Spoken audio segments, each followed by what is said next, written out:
You really think you have a chance against us, Mr. Cowboy? Hey, motherfucker, what do you like to do?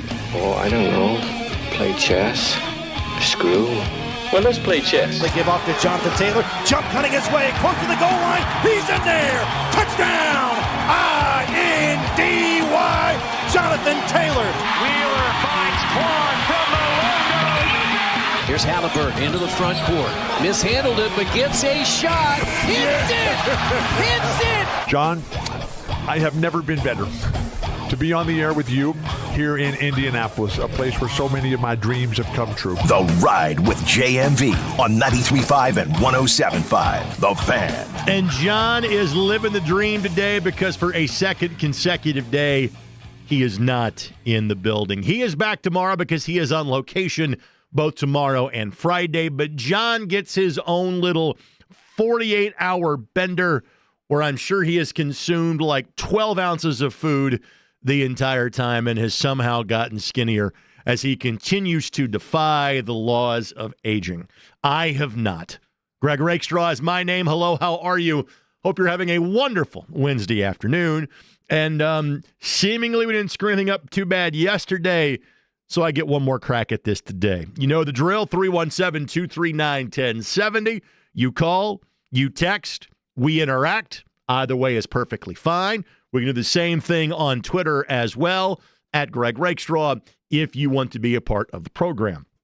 If not, I will continue my lifetime monologue as largely growing up as an only child. So me and the sound of the voices of my own head, we've had a lifetime conversation. It's been going on for nearly 40 years, and I can recreate that, here on the radio if you'd like me to.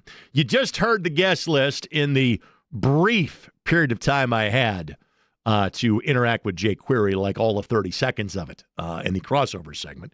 But in case you were not listening in or simply want to hear the guest list again, we literally take you around the sports world locally because I was thinking about, who's going to have on the show today.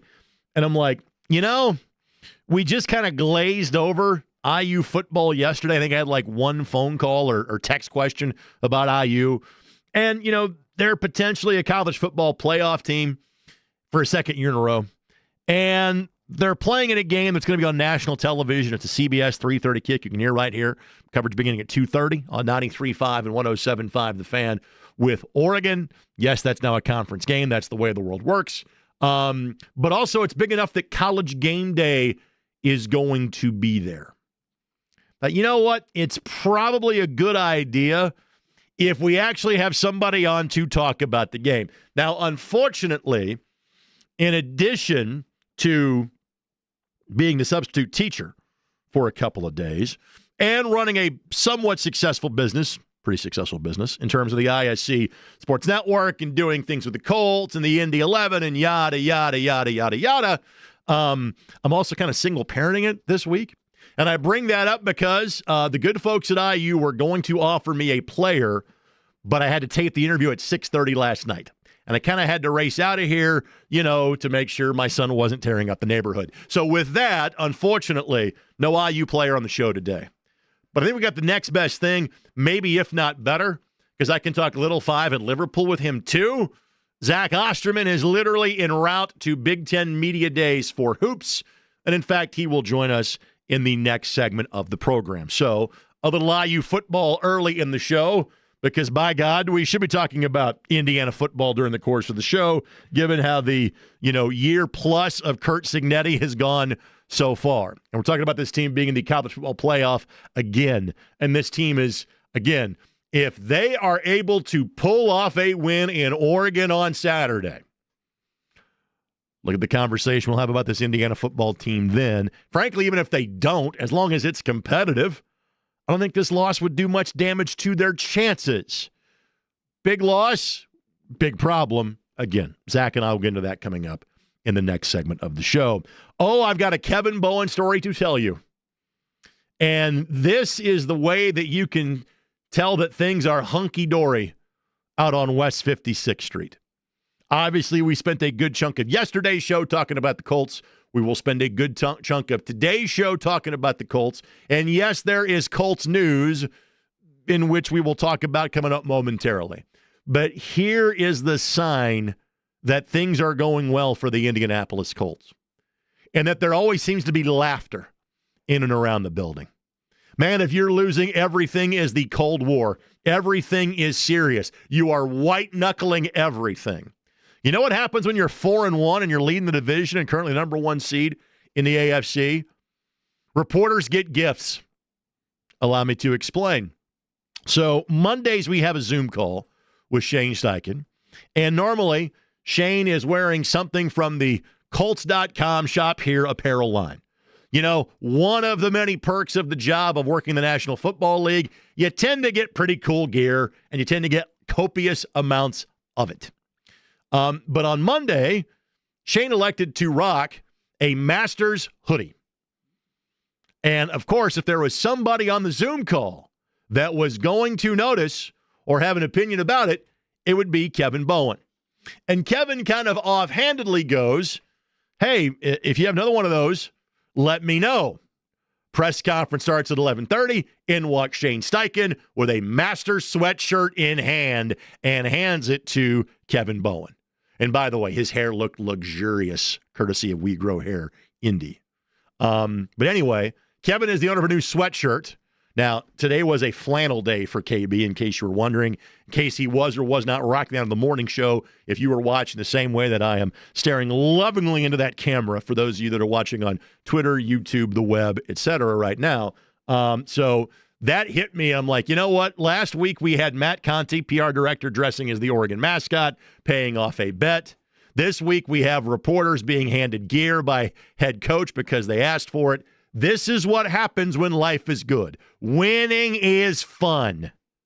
And right now, Colts football is fun. Now, the interesting thing is, if you just judged it by some transactions, you wouldn't think that things were going all that well for this football team.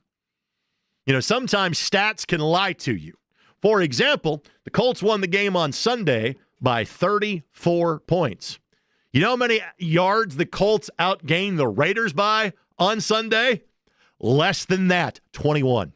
There was a 21-yard difference. The Colts had 317 yards, yes, 317. The Raiders had 296 yards, which is the same number of felonies their fans had committed that were at the stadium on Sunday.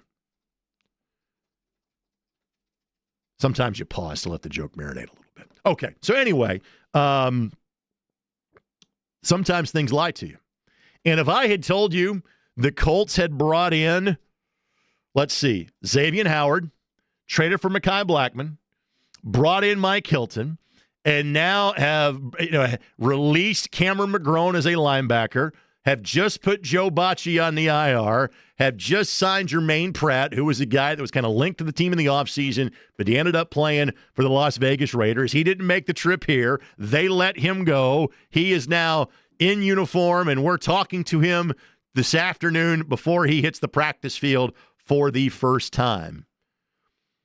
Basically, all the things I rattled off to you are typically not things that happen to a team that is 4-1. So some of these things are congruent. Laughter is associated with winning. Having to make all of these transactions not normally associated with winning. But even with the way the Colts defense has been in flux, Colts defense has been really good. Offense has been phenomenal. Defense has been really good. So yes, in case you missed this earlier, might be a new starting linebacker next to Zaire Franklin on Sunday afternoon.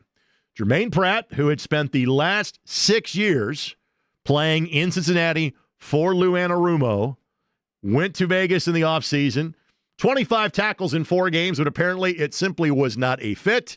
And he is now here. And I brought this up with Mike Chappell at practice today. For those of us that are a bit long in the tooth in terms of covering the team, like we can remember like Peyton Manning like quizzing us in the media, like if we can name all the guys that have been his backup quarterbacks. I felt like doing a similar thing with Zaire. Can you name all the players that have lined up next to you this year? Because it's been Zaire Franklin and some other guy. Like Cam McGrone, Joe Bacci, Austin Ajike. It's been different players, not necessarily starting, but getting reps. Like if you've been a linebacker on the Colts roster that been active for a game this year, you've probably lined up next to Zaire Franklin at some point in time. And so that continues to be a revolving door, and typically that is not a recipe for success, but it hasn't derailed the Colts just yet. And maybe because those injuries, those tryouts, that throw it on the wall and see if it sticks, have been limited like it to just a couple of positions. You know, you've had your stalwarts like the aforementioned Zaire Franklin, like DeForest Buckner, like Grover Stewart. By the way, news on Grover Stewart, practice today. The full Colts injury report will come out at about 4 o'clock. Alec Pierce is still in the concussion protocol. He has missed the last 2 games, but is practicing today. Grover Stewart practicing today. Kenny Moore resuming workouts today. Not sure yet what that means for his status for Sunday. Again, Mike Hilton, his replacement, is now on the practice squad IR, which means if it's not Kenny Moore, it's probably Chris Lamont, who has played well when given the opportunity. But that's kind of the news today on the news front from the Colts. The other thing, and we talked about this yesterday, but it was good to see him there, Michael Badgley again, the Money Badger, back as the Colts kicker, and had a chance to talk to him, and he was very appreciative of the opportunity to be back here in Indianapolis for a third time. So from a Colts standpoint, we'll talk about that. Obviously, KB and I will have those conversations, as will Charles Arbuckle and I. Buck is going to be on the broadcast of the game in L.A. next Sunday. That's the next time you'll hear him with Matt Taylor on Colts radio. But you'll hear him with me coming up at 5 o'clock. Our other guest is Jeremiah Johnson. Not Jeremiah Jackson. I know a Jeremiah Jackson. I know a Jeremiah Johnson. Jeremiah Johnson will be on the program. I was thrown off because I got a very unique reason as to why maybe somebody couldn't be on the show today. And it was JJ. And I texted him while I was out at Colts practice, and a few minutes later I got a response back. And you know how sometimes you'll get like a text that explains an image, but the text comes in first, and then you see the image? And Jeremiah goes, I'm not sure I've got time. I'm busy farming. Excuse me? Now, again, I am someone that I could never officially call myself a farmer, but I grew up with corn surrounding me on 4 sides. I've thrown a hay bale or 2. I've dug some potatoes. I picked some berries over the course of the years. So I'm more of a farmer than most, but by no means am I a professional farmer. But again, I've known Jeremiah for a few years, and I'm like, did I miss something in translation? And then literally, here is a picture of Jeremiah driving a tractor. Now, you know, I'm not sure what the crossover is of NBA sideline reporters that know how to drive a combine. I'm going to guess that's one of one, and JJ is that person. So we will talk a little bit about the Indiana Pacers exhibition opener last night, 135-134 in overtime win against the Minnesota Timberwolves. But frankly, I'll probably talk to JJ more about horse racing and farming is probably what we'll talk about when he joins us at 5:30. If there is something else that you want to discuss, 317-239-1070. Both text and voice works on that. Hit me up on Twitter at Greg Rakestraw, and we'll figure out a time to get together and talk about said things. Briefly about the Pacers preseason game last night. No player played more than 28 minutes, and that was Talon Peter, who's one of their second-round picks. The starters played no more than 14 minutes.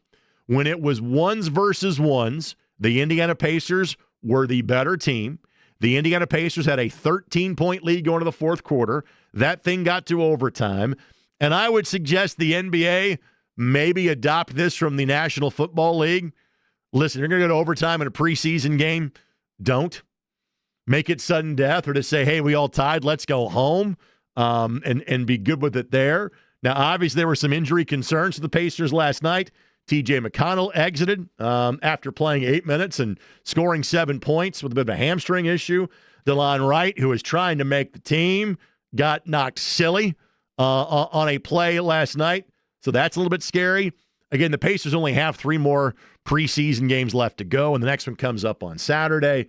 And like literally as I'm doing the math in my head, I think there were 19 players that played in last night's game for the Pacers game, if not 18. Now, I'm used to doing a football game where 90 guys are in uniform in August, so I get it. Again, glad the Pacers won. I'm glad the Pacers ones looked great. I'm not sure we need overtime in a preseason game.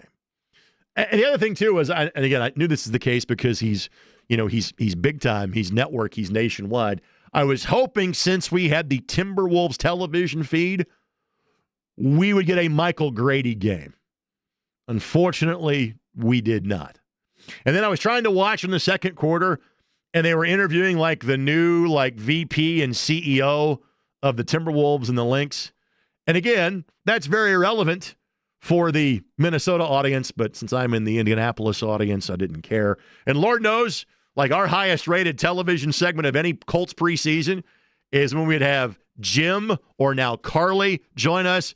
So I get it and I understand it, but I was like, I tried. I was trying to lock in and watch the preseason game and have a full breakdown, and I'm like, nah, can't do it.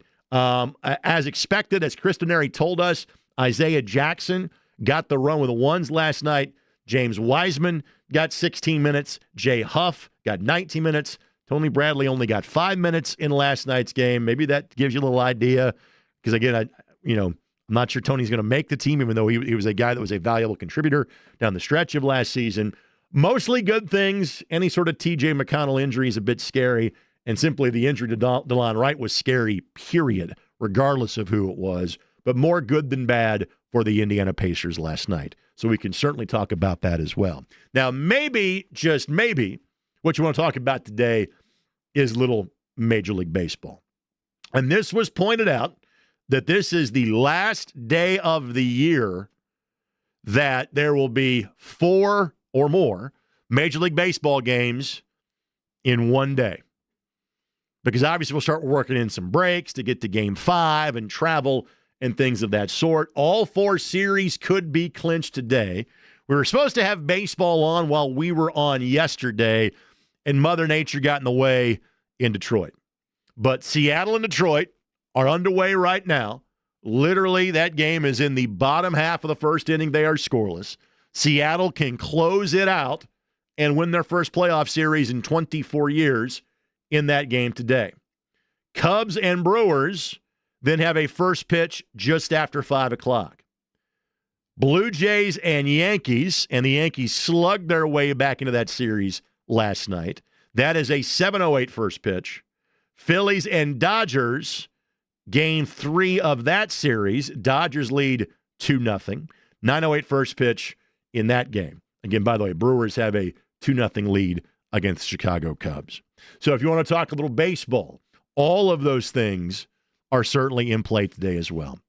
And I remember when I was asked a couple of weeks ago, leading into Ryder Cup weekend, hey, is this one of the great weekends in sports? And I said, yes, but frankly, what is the best time in sports? We're in it right now. If you're a puckhead, and that's with a P in case you're wondering. I saw James's eyes perk up as I said that. He's looking for the dump button. No, puckhead. Yesterday was a holiday for you.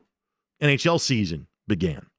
If you're a seamhead, that's baseball, you're enjoying this day of, you basically have 10 straight hours of playoff baseball. Today is your day. Obviously, if you're a Colts fan or NFL fan, well, 24/7, 365 tends to be your thing, but especially during the month of October. And we referenced the fact there was an NBA preseason game. They tip it off for real in 2 weeks. Just like weather-wise, it's tough to top the weather that we have going today. Same thing can be said from a sports standpoint. In other words, it is a very easy day for me to fill in for JMV. So interact with us, 317-239-1070, on Twitter at Greg Rakestraw, and we'll get the text lined up, and we'll start having James read those because, again, just like a day ago, I am not cool enough to be on the text chain. James will have to read those to me. We'll take this quick timeout. We'll work in some text. We'll also track down Zach Osterman of the Indianapolis Star. Indiana plays a really freaking important football game on Saturday afternoon. That conversation comes up next. Greg Rakestraw filling in for JMV. It's 93.5 and 107.5 The Fan.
The Ride with JMV. Say, man, you got a joint? No, not on me, man. It'd be a lot cooler if you did. 93.5 and 107.5. The Fan. Playoff baseball in the background. A little new addition in the background, too. But some IU football conversation and basketball and Liverpool and other stuff I'm sure will take place when Zach Osterman joins us via the Andy Moore Automotive Group hotline. He is on his way to Chicago for Big Ten Basketball Media Days. Where on the route on I-65 are you now, my friend? I'm in Illinois now, so I've left 65 behind, and I'm crawling my way through a vast and interconnected web of tollways. You're skywaying it today. Very good. Good choice by you. Let's start with this. I'll give like the big picture economic view, then we'll get to the actual football game itself. How is the traffic in what you write for football, given the success of the last year and a half, how is that comparing with the basketball traffic when you're writing things for the Indianapolis Star? I mean, it's probably pretty close, to be honest. I mean, you know, and I'm not slaving over, you know, sure, the numbers every single day, but I mean, I've said this before in a few different ways. Like, it is not lost on people in positions of authority and influence and so forth around Indiana, like just how quickly and comprehensively a fan base that, you know, general wisdom said for a generation just was dead on arrival with football has embraced having a successful, competent, consistent, you know, frankly, like a program it can trust. And I even trace it back sometimes. I tell people, listen, what Kurt Cignetti has done is historic, it's unprecedented, it's remarkable. But don't forget, you know, Indiana's trending one more win. This will be Indiana's 6th postseason in the last 11 years in football under 3 different head coaches. It's not like this happened completely out of nowhere. This was the result, I would argue, of 10 to 15 years of really persistent investment, sometimes, frankly, against results, that pushed Indiana further and further until Indiana got to a place where a coach like Kurt Cignetti would look at IU and say, actually, they look like they're ready to be serious about football, and that I am therefore going to be serious about them. I don't think Indiana is able to hire Kurt Cignetti in 2011 or 2012, but I think by 2023, Indiana has put a lot more infrastructure in place, has learned a lot more about what investment should look like in football and how to capitalize on success when you have it. And then, of course, Indiana winds up making kind of a hire to end all hires, and now we see the results. All right, on to the business at hand. For as wonderful as last year was, there was still a gap when Indiana played the 2 teams that ended up playing for the national championship game. 23-point loss to Ohio State, 10-point loss to Notre Dame. I'm not sure either game was as close, especially the second one of the group. What tells you this Indiana team can be closer, more competitive, pull off a W against a team of similar ilk like Oregon? Well, I think there's a few things. I think we're certainly going to find out more about just how much better Indiana's offensive line has gotten in the last year this weekend. You know, I think Oregon, both in terms of top-end talent and also depth, which is not something as many programs have anymore, but I think the Ducks do. I think we're gonna learn a lot more about where that offensive line is, maybe relative to where it was and what it was a year ago. As good as it was a year ago, I think there's been a lot of belief that it's better this year. I think, you know, if it is, this is the kind of game where it needs to show up in obviously how they block, but also you think about, you know, Indiana really struggled to move or score the ball in those 2 games you talked about last season because Indiana could not get its pass game into a rhythm. I think so much of this game, if you want to talk about Fernando Mendoza, if you want to talk about the explosiveness in Indiana's run game, which was not necessarily a feature last year, so much of that has to start with your offensive line, frankly. And then I think the other piece of this that probably has not gotten talked about enough, and I think it's been lost kind of in the the Fernando Mendoza storyline and maybe the Illinois of it all and just the nature of the way Indiana won that game. Indiana's defense, I would argue, is maybe even a little bit better than it was a year ago, and that's been a surprise largely because that was the side of the ball that seemed ripe for a little bit of regression. If that's the case, if you think about less so the Illinois game, but I think people do forget defense is holding its own. In Columbus, it's 7-7 late first half, and it's 2 uncharacteristic special teams mistakes that wind up kind of blowing the door open for the Buckeyes. But in that game, the defense is really more holding its own than it is like dramatically changing the stakes, the course and outcome of the game. Now you face maybe the best offense you're going to see this season. Certainly, I would argue, the best quarterback you're going to see this season. Can this defense not just maybe keep Indiana in the game, but really give Indiana some opportunities to win the game? I think we're going to get a good test of that this weekend as well. Again, Zach Osterman of the Indianapolis Star joining us on the Andy Moore Automotive Group hotline. Greg Rakestraw filling in for JMV, 93.5 and 107.5 The Fan. I am old enough to remember Indiana having a legitimate Heisman candidate in Anthony Thompson. And yes, there was a buzz for a mid-level team about a guy that was obviously a great NFL player in Antoine Randall L. Just how legitimate of a chance at the Heisman does Fernando Mendoza have? I mean, certainly I think if the performances continue like they have, I think there's a legitimate chance. Obviously, it's games like this where you make a Heisman candidacy. If you're going to have one that continues, all the way through to the end of November and into December, it's games like this where that happens, because the Heisman is not just numbers. Obviously, it's also moments. And, there are, it sounds simplistic, but there are a few moments, that ring greater than beating a top 5 team on the road in a difficult environment. And in particular, I think, listen, by almost any measure, these are the 2 best quarterbacks in the Big Ten so far. And the sample size isn't small anymore. Oregon has gone to Penn State and won in a whiteout. Indiana's got wins over Illinois and at Iowa. We're not talking about, they look good, but let's see what they do when the competition steps up. The competition has stepped up. And in different ways, both of these guys have really matched that. Moore is one of the most efficient passers in the country. Mendoza obviously has had just a couple of eye-popping games, the Illinois game being the big one. The only other quarterback in the country, if I'm remembering this right, I said this on our podcast yesterday, I believe the only other quarterback in the country with at least 13 touchdown passes and only 1 interception is Ty Simpson. And that's the company these 2 guys are keeping. And if you're going to have a Heisman candidacy, there is no better way to bolster it than by A, winning on the road in a tough environment, and B, in doing so, winning head up against, one of your most direct competitors, which is what Dante Moore is. And so I think Fernando Mendoza is a good quarterback. If he has a bad game Saturday, I don't think that means that suddenly, he's been exposed and everything before was fraudulent.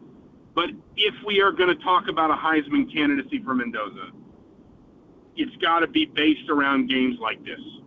And that's why I think, if you're looking at Mendoza, and, it's funny because this is one of those moments where you have to remind yourself we're not grading an Indiana quarterback on the Indiana quarterback scale anymore. Right.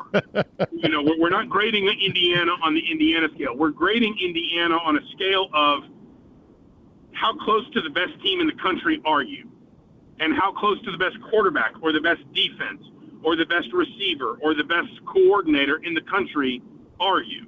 That's the scale we're talking about, and that's why the stakes are so high, I think, for Mendoza.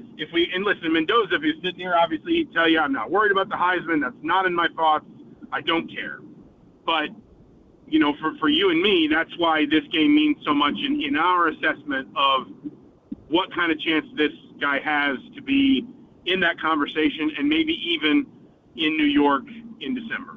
I promise you I'm not get off my lawn guy, not trying to be. And I ask you this question knowing you covered a Big Ten road game at the Rose Bowl already a year ago.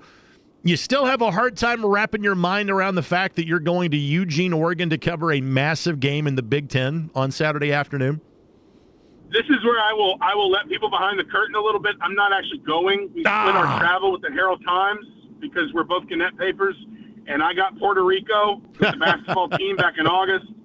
So the HT's got Penn State and Oregon, and I've got Maryland, and I'll be up at the Marquette basket anyway. We don't need to get too deep into it. You know what's I'll fire it back at you in the other direction. Do you know who's the last Big Ten team to win in Eugene? That'd be the Indiana Hoosiers in 2004, correct? That's correct. Which obviously I'm sure Oregon hasn't played a ton of Big Ten teams in Eugene. But that gives you a sense for the scale of how difficult a game like this is going to be. Dan Lanning's lost one game at home in 3.5 years as Oregon's head coach, and that was to a team that wound up playing for a national championship. That's the bar you've got to clear to win this game if you're Indiana. And yes, it's a bit strange to think that Indiana's going to the West Coast for a conference game of this magnitude. I saw somebody on Twitter yesterday say, 3 years ago, what would have seemed less likely, Oregon being in the Big Ten or Indiana-Oregon being a top 10 matchup. But that's how quickly things can change in modern college football, and all credit to Indiana for being in position to capitalize on that. No doubt about that. By the way, in that game in 2004, A, Jerry DiNardo was the head coach. B, Kellen Clemens was the quarterback for Oregon. Matt LaVecchio was the quarterback for Indiana. The Hoosiers had a kickoff return touchdown, and Oregon coughed the ball up 7 times as Indiana won that game in Eugene some 21 years ago. Final football question from me. If this doesn't go well Saturday, what does the path to the CFP look like for Indiana? Yeah, I don't think it changes that dramatically. I mean, if Indiana loses at Oregon the way that Illinois lost in Bloomington, maybe that shifts things. But what's important to remember is Indiana's got at least 2 wins right now that are probably better than any wins it had a year ago. In a season when it looks like an uphill battle for the ACC to be a multi-bid league. It looks like an uphill battle for the Big 12 to be a multi-bid league, at least as things stand right now. It might be an uphill battle, frankly, for even a 10-2 Notre Dame to get in, because there's going to be so little quality on Notre Dame's resume. I mean, think about, for example, if Indiana loses to Oregon and Penn State, wins every other game. If you're putting it 10-2 Indiana with wins against Illinois and at Iowa, against 10-2 Notre Dame, Indiana probably has the advantage, right? So, this is another year where the Big Ten and the SEC are going to dominate those at-large playoff berths. I don't think Indiana wants to live in a world where it loses this game heavy, but even if it does, then Indiana's still in a better spot than it really was for a lot of last season, simply because it already has so much quality on its resume. And I know Indiana won't think about it this way, but if Indiana loses fighting, in some ways Indiana almost comes out with even more credit from this weekend. Sure. I get that. Heck, I would even point to the Old Dominion game. Even Old Dominion right now looks better than any non-conference win Indiana had last year. They're just in a better spot than they were a year ago. And I think it seems like college football has recalibrated a little bit on Indiana. There's a lot less doubt with this team than maybe there was a year ago. And I think that's part of the reason why, as college football has seen Indiana play, recognize good teams, recognize difficult environments, and win in those moments. And I don't think, let's say Indiana loses this game 38-17, which is certainly a possible outcome just because Oregon's that good. I don't think that suddenly changes all the thinking around Indiana. Again, in a phrase you wouldn't talk about 2 or 3 years ago, after spending 15 minutes talking about IU football, I'll ask you Indiana basketball question as you're about to the Dan Ryan Expressway on your way to Media Day up in Chicago for all things Big Ten hoops. Do we have a grasp as to what is going to constitute a good season, or what, and I know this phrase is said and not really meant when it comes to Indiana basketball, realistic expectations? Do we have a grasp on what we think this group's going to be, knowing that the season's now less than a month away? Certainly at least some, and I think the Puerto Rico trip helps, and I was fortunate enough to be there for all 3 of those games, so I've seen more of this team than most people have.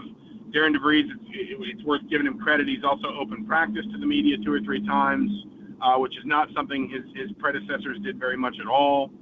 I would be surprised. I know there are a lot of Indiana fans that sort of need to see it to believe it.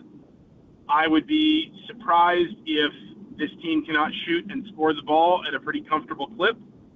I think this team is going to present some matchup problems for a lot of opponents because this team's got a lot of players somewhere between like 6'4" and 6'8". They can all shoot the ball, handle the ball, pass the ball, even rebound the ball a little bit. I do think it's going to be a team that is hurting for size and is hurting for at times defensive solidity, in part because it doesn't have a ton of that size. Now that was a roster choice that Indiana made, so Darren DeVries has got to be prepared to mitigate for that. But I wouldn't be shocked if Indiana's going to need to win, some shootouts this winter. But I also wouldn't be shocked if Indiana does win some shootouts this winter because I do think the ability to shoot and score the ball is very real and very present on this roster. They'll tell you the minimum expectation is the NCAA tournament. I think a lot of Indiana fans would agree with them. On the other hand, I do think, given just the tumult of the last 7 or 8 years, I don't know that it would be that difficult to get a lot of fans on side early with just a couple good wins and some, I hate to say it this way, but some aesthetically pleasing performances. Right. And so I think it is going to look certainly very different than what it's looked like for the last 4 to 8 years. I think there are going to be ways in which Indiana fans enjoy that, probably some ways in which it frustrates them, but I think that ultimately everyone probably still says, hey, minimum required expectation is going to be we're playing past the Big Ten tournament in March. I think that's fair enough. Unfortunately, no time for Liverpool, no little 500 a day. I need to let Zach get back to 10-2 and focusing on the road. Thanks for the time and the insight, my friend. We'll do it again soon. Absolutely. Thanks for having me, as always. You got it. Zach Osterman, again, of the Indianapolis Star. He's fantastic, both from a conversation standpoint, from a written word standpoint as well, and again, all guests today on the Andy Moore Automotive Group hotline. So, Indiana fans, basketball's fine, but really from a football standpoint, this is a big stinking game. This is a litmus test game. It's to some degree a game with house money because it's on the road and because of how good Oregon is and has been. If you somehow find a way to win that game, you're in a different stratosphere. But even if you lose competitively, it doesn't do that much damage to you. You want to talk about the Hoosiers in football? Yes, in football. We can have that conversation. Or if you want to talk about something else, that's fine too. Kevin Bowen at 4, your phone calls, your tweets, your texts when we come back. Plus, we'll keep you updated on playoff baseball. First of 4 games is underway. 93.5 and 107.5 The Fan.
Tell Rolling Stone magazine that my last words were, I'm on drugs. 93.5 and 107.5. The Fan. Much like Amadeus, I hope you're rocking your Wednesday afternoon. Greg Rakestraw, I am a fan of Falco, by the way. So anytime we can drop Falco on the show, whether it's on this program or if I am Vienna calling JMV on a Saturday evening on the takeover, I am very much down with that. 317-239-1070 is the telephone number. You can text me. You can call me. You can tweet to me at Greg Rakestraw. If you want, you can just sit back and I'll try to make your Wednesday afternoon on a beautiful day even more enjoyable. One of the things that happens when your team wins, and I talked about the gift that was given to Kevin Bowen. Let him talk about that when we come back on the show here in the next segment of the program a few minutes from now. But the national media starts to talk more about your team. It's like literally I'm just kind of scanning ESPN.com during the break, and one of the conversations is it extension time for Daniel Jones already? There are some potential cap ramifications for things like that if you do it now. But after 5 games, are you buying? Well, frankly, I'll again reference Dan Graziano and Jeremy Fowler that we're kind of having this conversation on ESPN.com. Their answer is yes. My guess would be is that most people that are listening to this conversation would say, yes, I'm buying after 5 games of a season. It's just kind of something to throw out there that those conversations certainly being had, amongst reporters at water coolers. And my guess would be preparations like that are happening behind the scenes with the Indianapolis Colts as well. Could something happening this year? I don't know. But just throwing it out there that it is certainly a potential or topic of conversation. Again, I turn to my right so I can get a look at the ginormous monitor behind me. Playoff baseball, 4 games worth of it. What a day it would be to be in Detroit and checking out playoff baseball today. Seattle 1, Detroit nothing, top of the 3rd. If Seattle wins, now I said something that was not all the way wrong, but not all the way correct earlier when I said that Seattle was going for their first playoff series win since 2001. They won the 3-game wild card series 3 years ago. They would look to make the league championship for the first time since 2001. So they have won a playoff series, but it was the shortened wild card variety of the series in which they have claimed. I also looked this up. The Mariners next year will be their 50th year. Started in 1977. They and the Blue Jays broke in to the bigs at the same time. The Mariners have made the postseason 5 times, and twice since 2001. 3 years ago, and this go round. And as I explained yesterday, if my favorite team in a given sport is not in it, I'm rooting for chaos. I'm rooting for long-suffering franchises and fan bases. And when it comes to Major League Baseball, that group in the Pacific Northwest would be about as close as you could get. Obviously, now that the Cubs have won, and I can't believe it's been 9 years since the Cubs won the World Series. 20 years ago for the White Sox, and nobody thinks of the Red Sox as losers anymore, given what's happened in the last 20 years. The team that has the longest stretch of futility in terms of a World Series would be the Cleveland Guardians. The team that has gone the longest without a playoff series win, well, that'd be my favorite team and Kevin Bowen's favorite team and JMV's favorite team and possibly your favorite team in the Reds. That's not going to get changed this year. But like I said, I would love to see Seattle win. I want to see the Blue Jays win.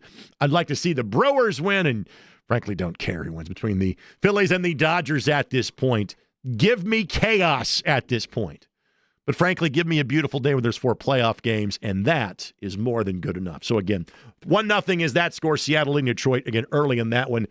Next game to get going is Brewers and Cubs. That is a start just after 5 o'clock at Wrigley Field. 317-239-1070 is the telephone number.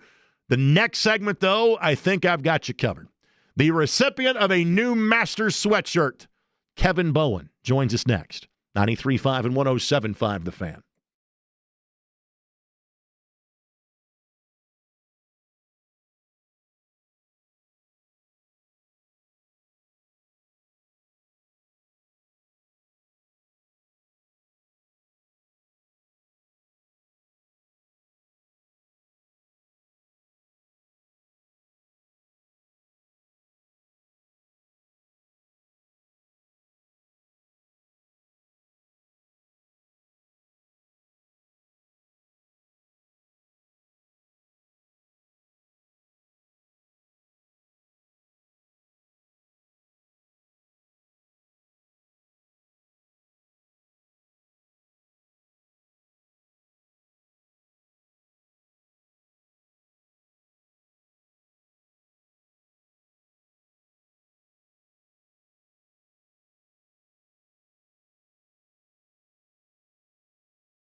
.1075 The Fan. 1 hour down and 2 hours left to go. Greg Rakestraw filling in for JMV. It is The Ride on 93.5 and 107.5 The Fan. He is back tomorrow and Friday and on location in both days. He's down on Fountain Square on Friday. And, last week he was like in my backyard. I might still make an appearance this Friday on the program, considering that a tease or a warning, however you want to take it. Kevin Bowen, of course, is on 5 days a week, but normally on Wednesdays, he graces the afternoon show with his presence, even when the substitute teacher is hosting. Kevin Bowen joins us now on the Andy Moore Automotive Group hotline. How is your new Masters sweatshirt? Ray, can you hear me loud and clear? I got you loud and clear. Yes, sir. I'm currently exiting the parking garage. Eddie Garrison and I just got done recording a podcast, so sometimes the service can be a little... Shane Steichen with Santa Comes Early to Kevin Bowen. I had no idea this was happening. I commented on the Monday Zoom call. Shane was wearing a very nice Masters shirt. I was like, man, that is a good-looking piece of apparel. And next thing you know, he walks into the media room today and delivers a green Masters sweatshirt. And it had me thinking, Rick, I almost asked it, do you think this man just has like 12 different pieces of Masters apparel hanging around? I know he's got that with Colt stuff. So my follow-up question was, Shane doesn't strike me as a guy that has a lot of outside interest. It's football, occasional time with family, and football. Is Shane at all a golfer? Is that a thing for him? Yeah, he is. That is, I think, one of the very few hobbies. And I think has been to the Masters, if I'm not mistaken, each of the last 2 years, kind of part of like the agency that represents them. They have a bunch of their guys down there for the Masters, and he has had, based off what he's told me, he's had a pretty incredible experience in viewing that tournament. And I do think he dabbles a little bit and is out in California during the summer and plays out there. So, yes, I do think as much as a football nerd as he is, and that consumes his life a ton, I do think he plays a little golf. All right, since you are a scratch golfer and you always decline my request to play in golf outings, where I could clearly use the assistance. Like, who are notable athletes, coaches, administrators, et cetera, that you have actually had the chance to play golf with? Ooh, that's a good one. I played with McAfee and Vinatieri at Eagle Creek. This is probably, this might have been about 10 years ago at this point. I played a few holes with them a decade ago, and McAfee could really play. Yeah. And I think does still play a little bit, and Vinatieri could as well. Well, who I played golf with about a month and a half ago, who is a very, very good player, and it's no surprise. I'm a firm believer. Steph Curry is the example of this. If you can shoot a basketball, you can play golf. I'm a huge believer in that. Ryan Klein can really, really play golf. Obviously can really, really shoot a basketball. I don't know if I told you this, Ray, but we went out to Bandon Dunes out in Oregon over the summer. My in-laws and I do a golf trip once a year. For those unfamiliar with Bandon Dunes, basically it's like the Disneyland of adult golf, super remote out in, they got 5 great public golf courses out on the coast of Oregon. Is actually the only time I've been to the Eugene Airport, which I know some IU fans will descend upon this weekend. But I was getting ready to, tee off at Abandoned Trails, one of the courses in the woods out there, and all of a sudden my brother-in-law goes, "Is that Roger Goodell?" And indeed it was. So Roger Goodell played behind us this summer. He was friendly. We made small talk once, I introduced myself and I told him I was in sports radio in Indy. I felt like he all of a sudden backed up a few feet once he heard that, but no, he was very pleasant. That's where you stop and the I used to write for Colts.com and just stop it right there and don't go to the current gig. All right, so I can't believe I don't know the answer to this question. Have you been to Augusta National before? Yes, twice. Okay. My brother and my mom went in on buying me for my graduation from college, buying me Masters tickets, and my dad was retiring from teaching. So we went in 2011. My brother had a connection to get tickets. We went Friday and Saturday, the year that Charles Schwartzel won it. 10 different guys had a lead on Sunday. It was one of the more chaotic Sundays. But Tiger shot 67 on Friday that year, and I just remember how insane the secondary ticket market was on Saturday. And, yeah, it was awesome. Bo Van Pelt, shout out to the state of Indiana, was up on the leaderboard. So we watched him play on 16 on that Saturday. And then 2019, the year Tiger won it, we went to a Tuesday practice round. My brother-in-law won lottery tickets to practice round. Unfortunately, it rained a good amount on that Tuesday, so we didn't get to see a ton. But, yes, have fortunately, very, very lucky, been twice. And now that you have a third kid on the way, you're not going back anytime soon. So I hope you enjoyed those trips in both 2011 and in 2019. What we can enjoy is this Indianapolis Colts football team. And I talked about your sweatshirt gift earlier today, and I said it struck me that everybody's in a good mood at the Colts complex. Winning cures everything. You know, not everything is white-knuckling things to the death. You can enjoy things when you're 4-1. What is the difference in covering this Colts team now versus what you have done for most of the last 10-plus years?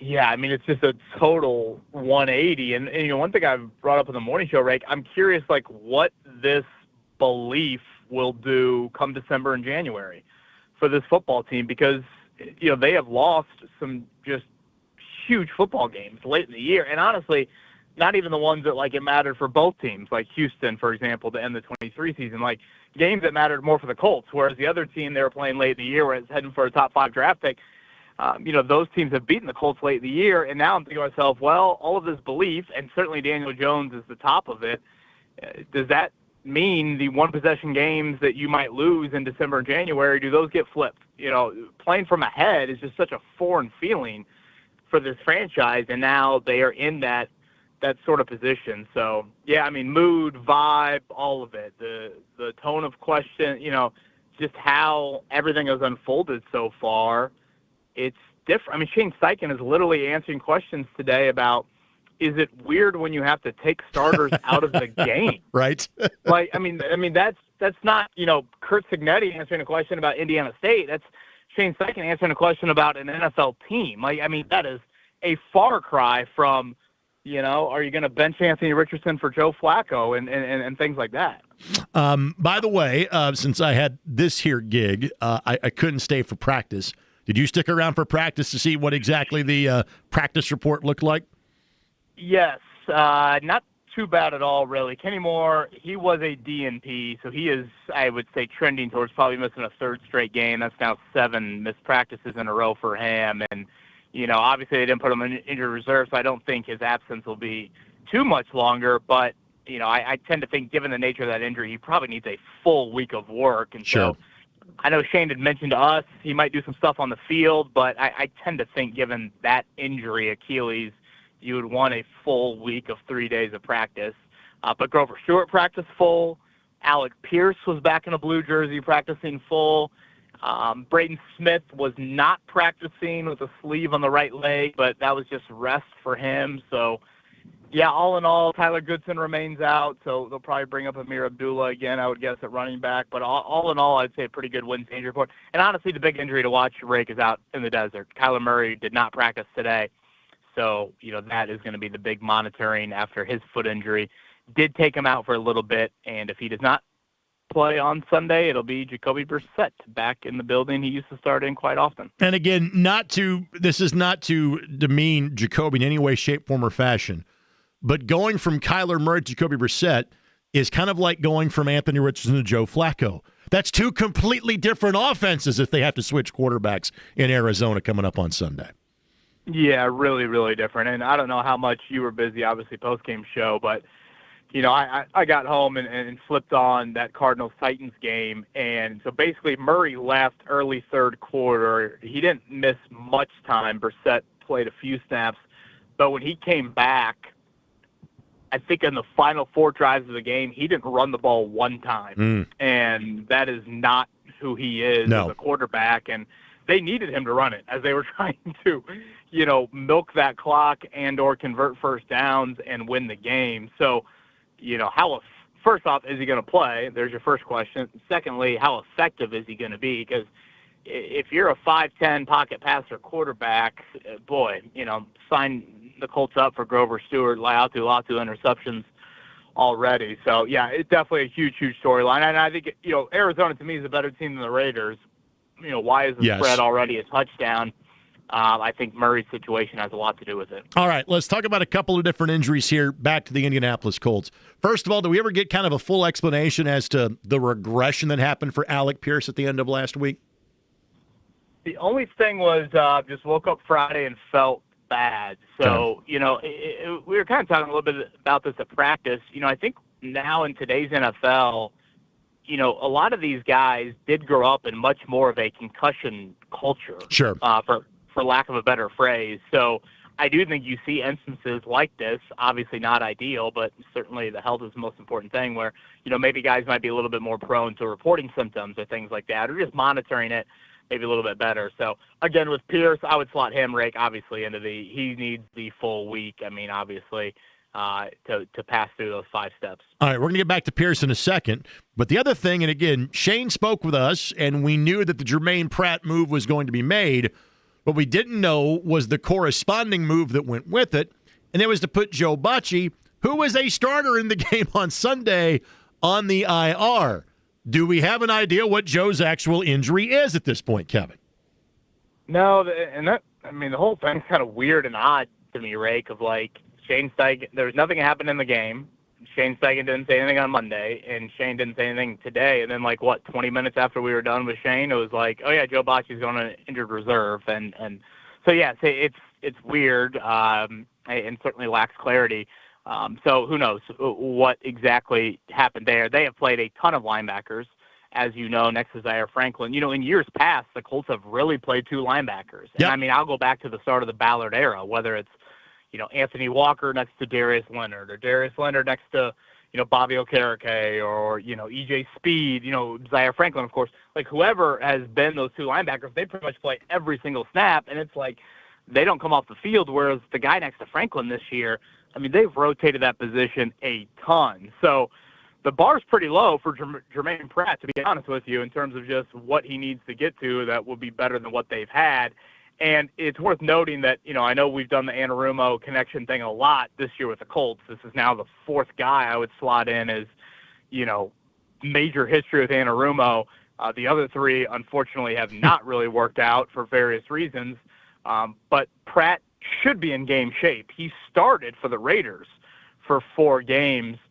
And then, it was kind of vague on that side. I typically watch the opposing coach's press conference, for that week. So I've been, watching Pete Carroll, obviously last week, and I even watched his Monday one. And, the answers on Pratt were very vague. So clearly, this is something that just wasn't going well for them. But he spoke super highly of Lou Anarumo. And I think the difference between this and Xavier Howard hadn't played football in a year, and yet you still gave him a starting job. The fact that Pratt has played football here this season, he should be in better football shape for whatever role you put him in on Sunday. All right, back to the wide receiver position. Obviously, it's Kevin Bowen joining us. Greg Rakestraw filling in for JMV. It's the ride on 93.5 and 107.5 The Fan. The A.D. Mitchell, lesson being taught, punishment, what have you, assuming Alec Pierce is healthy and Ashton Dulin looked really good. Are you putting Ashton Dulin in front of A.D. Mitchell just because of the results Dulin gives you at this point? How are you handling snaps at the wide receiver position on Sunday? Well, I don't know if you felt this way, Rake, when Shane answered the A.D. Mitchell question today, but it sounded eerily similar to the answer from last week. And so I don't, me putting on my discipline hat here, I don't think the A.D. Mitchell thing needs to be a multi-week, punishment. And that's what they did. For those that weren't particularly following it on Sunday, they literally did not play him until the 4th quarter. That was an outright, benching and might have been even inactive if the Pierce thing wouldn't have had the setback. I don't think you need to do that again. Now, having said that, basically what I would like to see is, okay, let's say Pierce plays. I think the next wideout up as the outside wideout, I'm totally good with that being Dulin. I think he Wally pipped for, again, lack of a better term, Mitchell a little bit, but I'm totally fine with Mitchell getting a couple of snaps in very kind of specific situations of like, hey, we feel like one-on-one he can win. We're going to dial this up to him. And that happening within the course of the game when the game still matters, not the fourth quarter with Anthony Richardson in there. But again, the second answer today was a little bit more in line with what he said last week. So that'll be another thing to monitor as the week moves along. It's the NFL. It's the Colts. They're 4-1. They're atop the AFC South. Heck, they're the number one seed in the AFC, and the way too early to monitor this. So obviously the Colts, they are the end-all, be-all of the sports talk conversation. Whether it's Pacers preseason starting, whether it's Major League Baseball playoffs, whether it's IU and Oregon, or something else. What's the other sports story that has your attention this week if I lift the Colts Cardinals out of the conversation? Well, it's got to be game day, once again, following the Indiana football program. I mean, 4 times in 13 games. Like, it's just amazing what Kurt Cignetti has done. And, we had Dan Wetzel on a couple of weeks ago, Rake, and he wrote something about Cignetti and IU, and, he wrote something to the effect of, like, he was the perfect coach for the perfect situation. And that, to me, kind of, like, makes a lot of sense. Like, obviously, Cignetti has won historically well before Bloomington, but you almost needed someone that was going to walk into that athletic program and be cocky and say, look, I don't care what we've done previously. We're not doing that anymore. This is the way that I've done it, and this is the way that we are going to do it. You needed someone with that, the one that's going to take the mic inside of Assembly Hall 24 hours after taking the job, and now he was so irate with the lack of passion he kind of felt from talking with people, immediately after taking the job. And he's like, screw this. I'm going to say Purdue sucks, and, State sucks and Michigan sucks, because, frankly, I think, people need to hear that. So I would definitely go there. I enjoyed watching the Pacers last night. I'm not going to act like preseason basketball is always top of mind, but, when you have the year that they did, and then you have all the differentness, if you will, for this season, I did enjoy watching that as well. And, when I walked outside this morning, I did think to myself, boy, for once this season, Greg Rakestraw might have to, add a layer or two to the Friday night apparel. Well, I am in the Carmel Cabana, so I am out in the elements to some degree because I am calling the game. Have we got the Booger Mobile for you? They have not hooked that up yet. Frankly, the drinks and the pizza are right behind me. I'm fine. It means I get to call the red zone action in the south end zone with my own eyeballs. Everything else is off the monitor. Thankfully, the ISC Sports Network camera crew is wonderful, so I have that luxury. But, I thought about that. I'm like, you know what? Carmel's pretty good this year. We're going to have at least a playoff game or two here, and it might be just a wee bit chilly when we come back for Halloween and later, and that might kick in this Friday as well. What is on the morning show tomorrow? So we will talk more about where things are at from a Colts-Cardinals standpoint, kind of explain a little bit more of why I don't necessarily fall into the schedule's been easy, who cares about the Colts narrative that I think some people nationally are kind of getting onto. I think we're trying to get maybe a Brad Nessler or a Gary Danielson, so I'll have to double-check with Mark Dykton as they are on the call for Indiana and Oregon coming up 3:30 on Saturday, which, again, just saying that out loud about IU football is still crazy to me. Since you and I almost have identical drives home, are you waiting in the alley to go home because we're still talking? Have I gotten you most of the way home on this conversation yet? You have executed it wonderfully. You know exactly that. I know I was disappointed last Friday, especially when I heard your voice. I was setting up for the Oktoberfest over there at Immaculate Heart of Mary. But when I heard your voice on with John at Binkley's, I'm like, there's nothing I would want to do more right now than to slide over there and have a beer with those two. Dude, every fourth car was honking on the way by. Shows you the power of this radio station. All right, be good, buddy. I'll see you soon. All right, Ray. Talk to you Friday. Kevin Bowen, again, Jeff Rickard, James Boyd, Mark Dykton, the Fan Morning Show tomorrow morning at 7 a.m. here on 93.5 and 107.5 The Fan. To the bottom of the fourth we go. Seattle 2, Detroit nothing.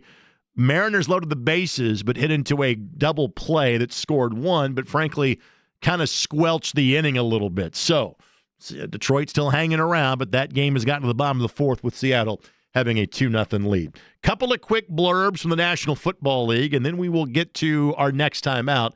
And frankly, your best chance to be a part of the show today is the next two segments of the show.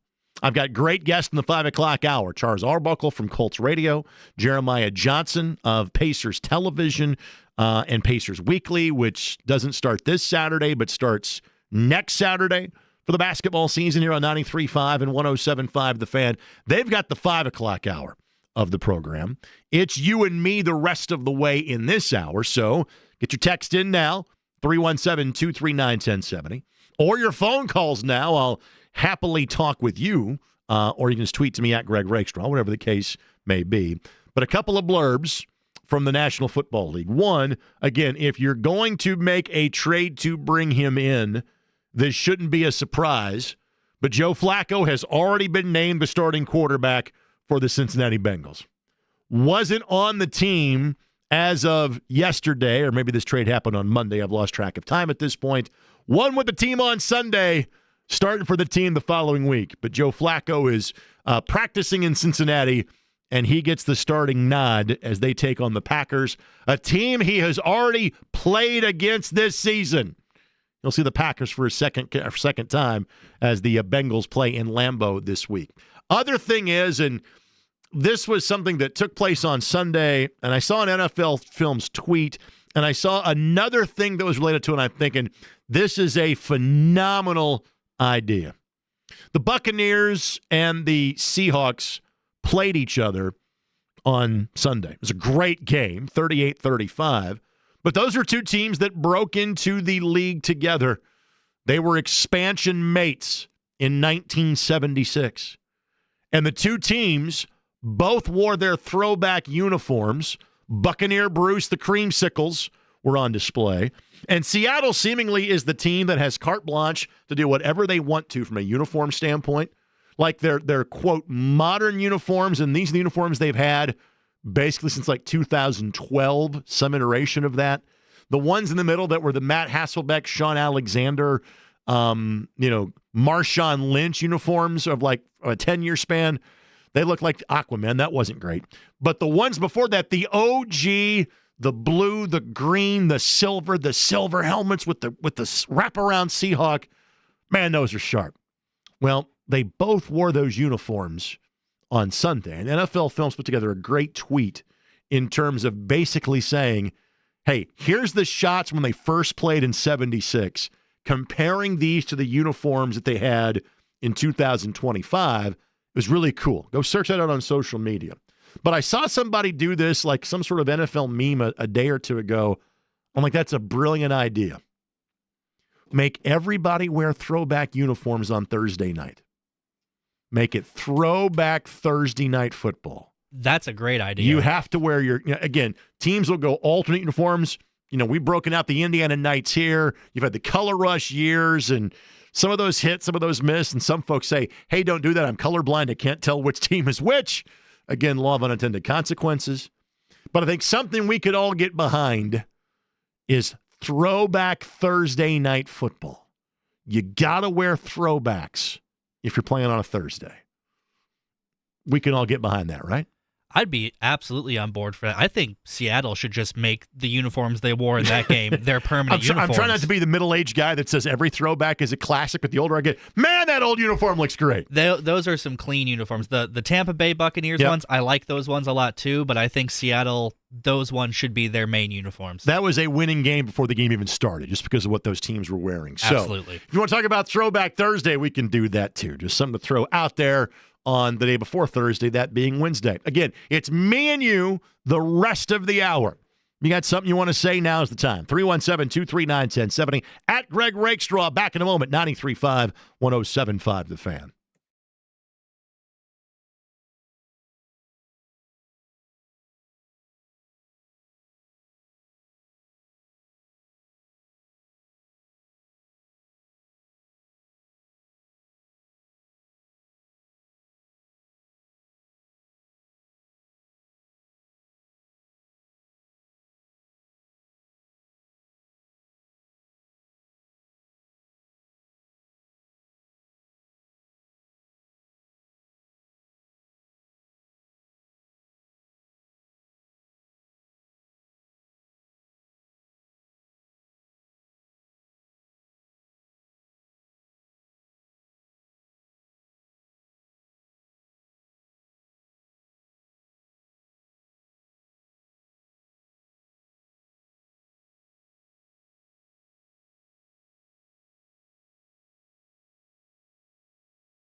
Gordos, motorheads, geeks, sluts, bloods, wastoids, dweebies, they all adore him. They think he's a righteous dude. 93.5 and 107.5. The Fan.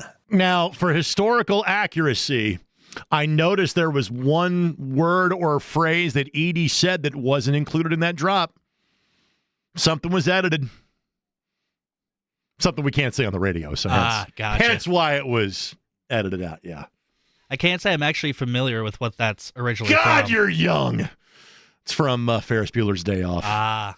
She's Ed Rooney's secretary. Gotcha. And Edie starts pulling pencils and talking about Ferris Bueller, and yeah, you showed your age, or in this case, we're complimentary to you, a lack thereof. Greg Rakestraw, producer James on the other side. Again, JMV is back tomorrow here on 93.5 and 107.5 The Fan. Another score update from Detroit. Seattle starting to pull away. It is 3-0 in the top of the fifth, and again, that would clinch it for the Mariners, and they would move on to the league championship series for the first time in 24 years. Now, I asked Kevin Bowen last segment for a practice report because we had to see like the first 20 minutes of practice, and really the whole point of it is for us as reporters to go, that guy's not practicing, etc. Because of, wanting to have some actual type of preparation for this show today, I said, you know what? Rolling in here at 2:45 is probably not the way to go about doing it. So I skipped out on practice. I stayed for the free food, which was lovely. But then I came back in and didn't get to actually see the portion of practice that I am allowed to see. So here is the official Colts injury report for today. Tyler Goodson, Tyquan Lewis with an illness. And by the way, Tyquan has been great this year, maybe having the best year of his 8-year career this year. And I'm glad that he stuck with it. I'm glad the Colts have stuck with him because injuries have wrecked his career more times than not. He's playing well. So, again, of importance from an injury standpoint, it is illness that is why Tyquan did not practice. Again, Kenny Moore was scheduled to work out today, but technically was not a participant in practice. Alec Pierce was a full go. Grover Stewart was a full go. And again, Braden Smith did not participate, but was given a designation of just rest. 317-239-1070. Let's get to the text line first, and then we'll get to Mark on the telephone lines. And again, I am such a diva that I will not read my own text. Now, I do read my own text in real life, but for radio purposes, I have my own reader of texts, and that is the guy that didn't know that clip was from Ferris Bueller's Day Off. Eddie, fire away. You just called me Eddie. Did I call you Eddie? You did. Okay, I insulted you. I'm sorry. James, fire away. So this is from Brian in Lafayette. First, he starts things out by saying, it's so enjoyable to listen to Rake this afternoon. His weekly segments on The Fan are always so informative on all subjects Indiana sports. Thank you very much to a family member for clearly texting the program. I appreciate that. And then he wants to ask you, what's your favorite sport to watch as a spectator, and what is your favorite sport to call on broadcast, and what levels, high school, college, pro, that sort of thing? I get that question a lot, and I love the variety of it. I think if I called just one sport all the time, I would get burned out on it pretty quickly. So I like doing a mix of soccer and football and baseball and basketball. Baseball it's one that I have made a point to do more baseball over the last couple of years. Like I got to do a bunch of college baseball about 10, 15 years ago. And then it kind of went away. And now I'm back to doing a handful of Indiana State games and back to doing a couple of Butler games and things like that. Because you can talk so much about the game and the pacing of the game gives you strategy. Baseball might be one of the things that I'm best at, but the thing that I will call more than anything else is basketball. If I added up all my college and my high school basketball games and stuff like Indiana All-Stars or the Hoosier Gym Classic or things like that, I would probably get to about 100 games during the course of the year. So if I had to mention something that I enjoyed the most, it would be basketball.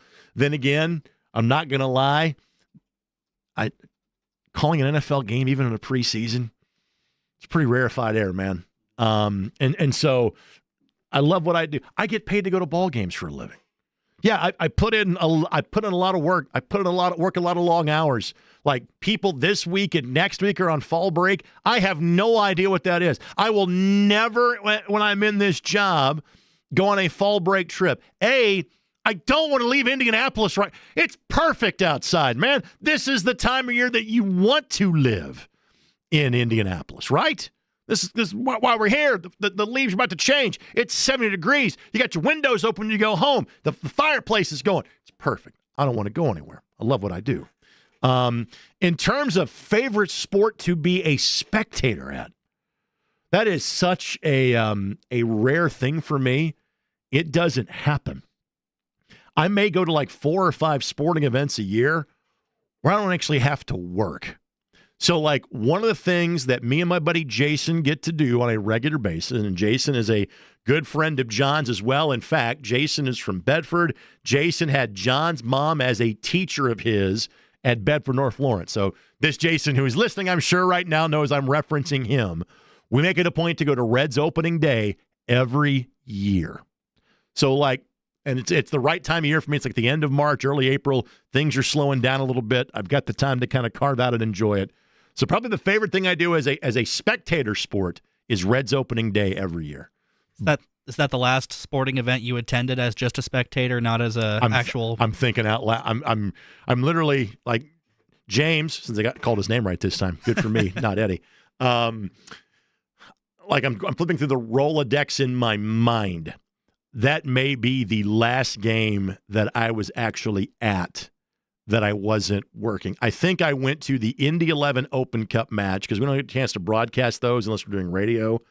So I went to the game and watched 90 minutes of a scoreless draw. And then they went to added time, and they didn't score till I finally got home, like in the 120th minute. And it was like 10 o'clock on a weekend. I'm like, dude, I'm getting out of here, man. I don't need to watch this. So, again, it just doesn't happen. So thanks for the text. I appreciate that. All right, let's get to the telephone lines. Mark is up next at 317-239-1070. Hello, Mark. Hey, Greg. How are you doing today? I'm good, sir. How can I help you?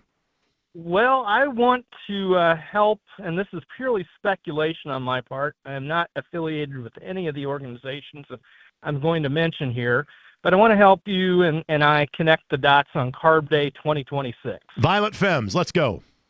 Well, I tell you what, here's how we're going to connect those dots. Two of the best marketing people on the planet, Jesse Cole, Allison Mellington / Doug Bowles. The Savannah Bananas are going to play Carb Day 2026. That is correct, and they are scheduled on their 2026 schedule to be in Indianapolis on May 22nd. So connect the dots, my friend. They're playing Victory Field while the Indianapolis Indians are away, is what you're telling me. No, I'm telling you, Doug and Jesse and Allison are powwowing for the greatest Indianapolis sports day ever. You think that's going to be Carb Day instead of having thousands of drunks listening to a band? You'll have thousands of drunks trying to catch a foul ball at the Indianapolis Motor Speedway. MLB failed at Bristol this year. Jesse will do it one better. Okay. He'll make it successful. Write this down, James, that Mark called his shot on October the 8th. That the Savannah Bananas will be the headline act at Carb Day. Mark, it's a bold statement. I like where your head's at. Anything else for us, Mark? That's it, sir. Thank you, Mark. I'd still like my idea of the Violent Femmes. And we talked about this in the summer. If Major League Baseball wants to do a Speedway Classic, if that's not a one and done, the place to do it is here. You have it in turn one. You cover up the road course part. You do it after the 500. You do it after the road course race in May. You do it sometime in June or July. So you can use the wraparound covered seating in turn one. You have the garage area out in left field. You have, gasoline alley, left center field. You've got the suites you can reference down in turn number 2. You've got the pylon in the shot down the left field line. If Major League Baseball wants to try that ever again, let's face it, IndyCar, partially owned by Fox. Major League Baseball primary network partner, Fox. That's the way it's going to go. If the Bananas were to come to Indianapolis Motor Speedway, great. Not sure how you make that work like 2 days before the 500. But, Mark, I like where your head's at. I generally like the idea. One more segment of your phone calls, your tweets, your text, or it's just me blithering on for 10 minutes. Either way, I'm back when we come back on 93.5 and 107.5 The Fan.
Boy, Ploy. 93.5 and 107.5. The Fan.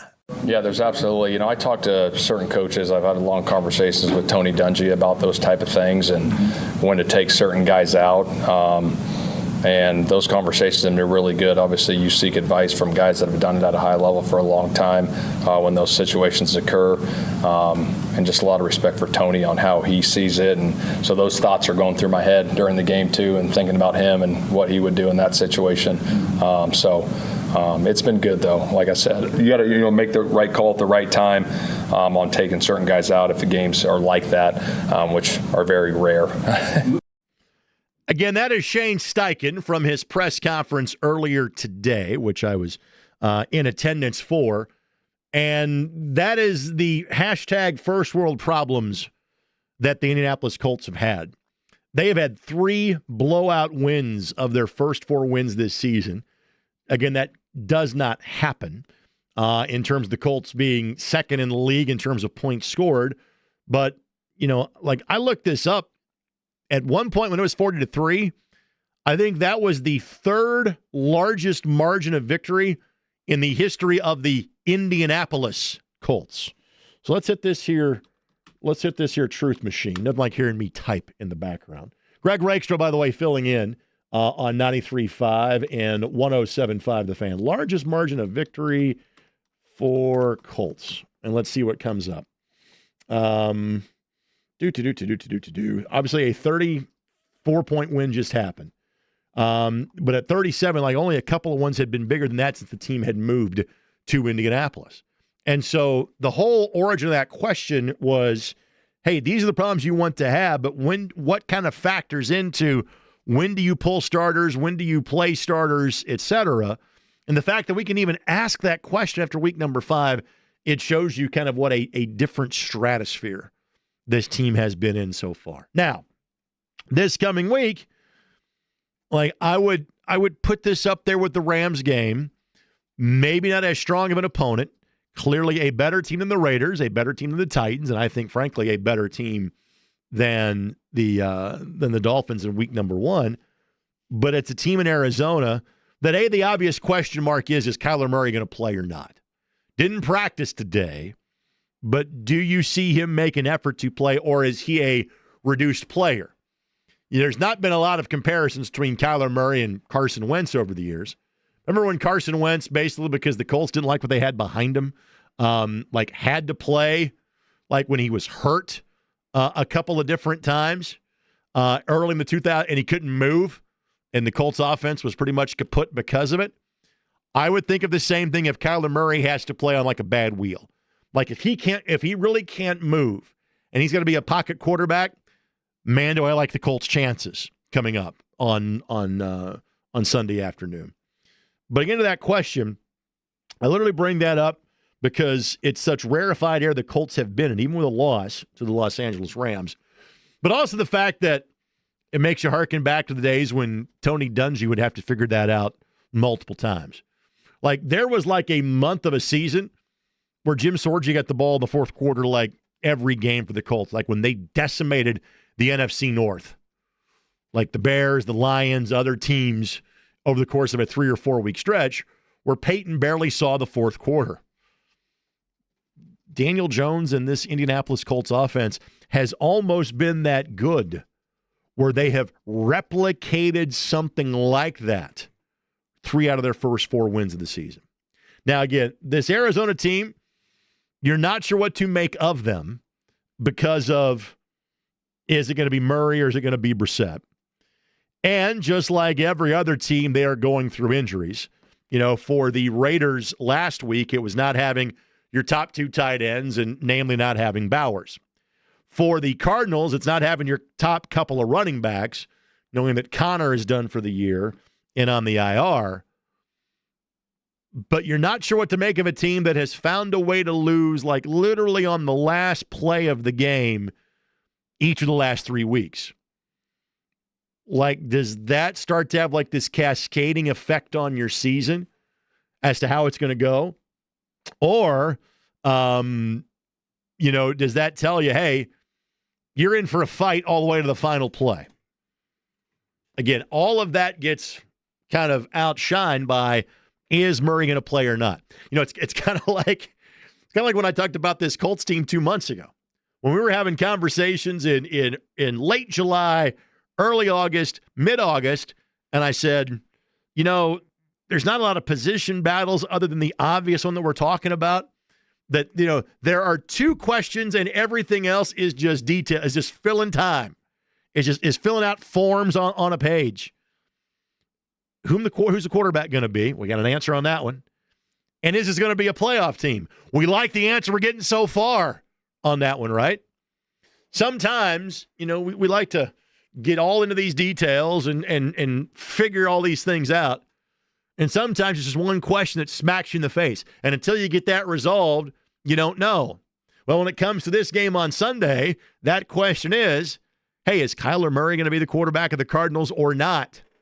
And until we know that, we're not sure what to make of the game on Sunday.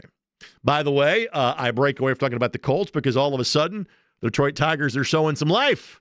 After the Mariners scored 3 times in the first 5 innings, the Tigers have now scored 3 times in the bottom of the 5th. Elimination game for the Tigers. Mariners lead that one 2-1 in a best-of-5 series.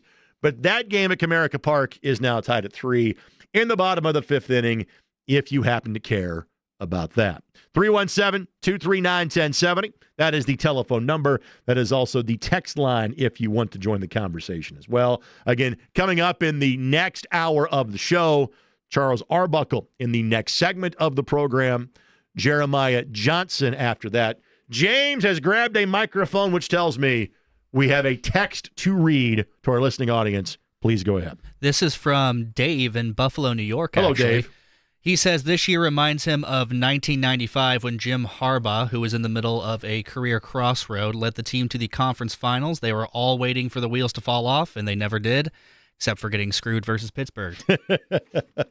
I was around for that season. I wasn't covering them, but I was a sophomore in college here, so I vividly remember that. And I'm literally typing in the Wikipedia results because I want to remember kind of how that season played out, like how it started and then how it kind of transpired.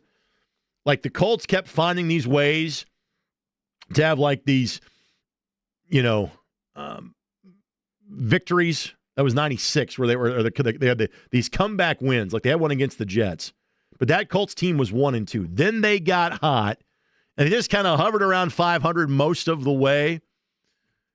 But it was in the playoffs where they took off. Remember, this Colts team had to beat the Patriots 10-7 to be a playoff team, and then win in San Diego, and then win in Kansas City, and then go to Pittsburgh. This team has been hotter off the start than that team. Obviously, having Jim Harbaugh, who had been discarded by the Bears by the time that he got here, he and Daniel Jones in somewhat of a similar situation. But that Colts team did not give you anything the way that this team has kind of made you feel early. Now, the funny thing is, if the Colts lose on Sunday, that Colts team you referenced from 30 years ago and this Colts team here would have the exact same record. Basically, what I'm telling you is this. I think the way that we feel about the Indianapolis Colts on Sunday is dramatically different based on 5-1 versus 4-2. Consider this like a separation Sunday for the Indianapolis Colts. They are amongst the teams with the best records in all of the National Football League and obviously in the AFC right now. To me, there's a big difference in being 5-1 going back to LA and being 4-2. At 4-2, you're still good. 5-1, you seemingly are on a path for a chance of being great. That's why I think this Sunday is a big one for this football team. We'll talk about it with Charles Arbuckle from the Colts Radio Network when we come back. It's Greg Rakestraw filling in for JMV, 93.5 and 107.5 The Fan.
Mum is the word. Certainly, but Mum. 93.5 and 107.5. The Fan.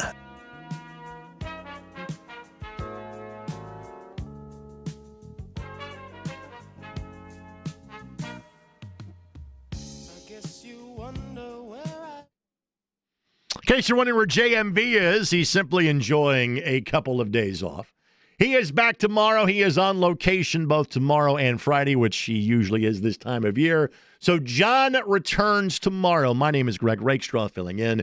One more hour of that for you. And I've got some good guests to help me pass the time, like joining us now on the Andy Moore Automotive Group hotline. Again, he is part of the trio of analysts that all do a fantastic job alongside Matt Taylor this year for Indianapolis Colts football. He is next in the booth next Sunday in Los Angeles. It is Charles Arbuckle that joins us now. Hello, Buck. How you doing? I'm doing well, man. JMV can't be taken off. I thought you were playing that intro music, that smooth, Bobby Caldwell intro music for me. Of course. The famous story about Bobby Caldwell was whenever people finally saw him, back in the 70s, they didn't show people, right? So they were like, who is that blue-eyed soul guy singing that great song? Well, it's the same reaction they have now when they now see skinny JMV. It's the same. I can't believe that's that guy. Again, not that he was in bad shape before. He's just kind of gotten that skinny. I don't have that problem yet. I need to get working on it. All right, so Colts are 4-1. We're all absolutely giddy about it here. My guess is you feel the exact same way.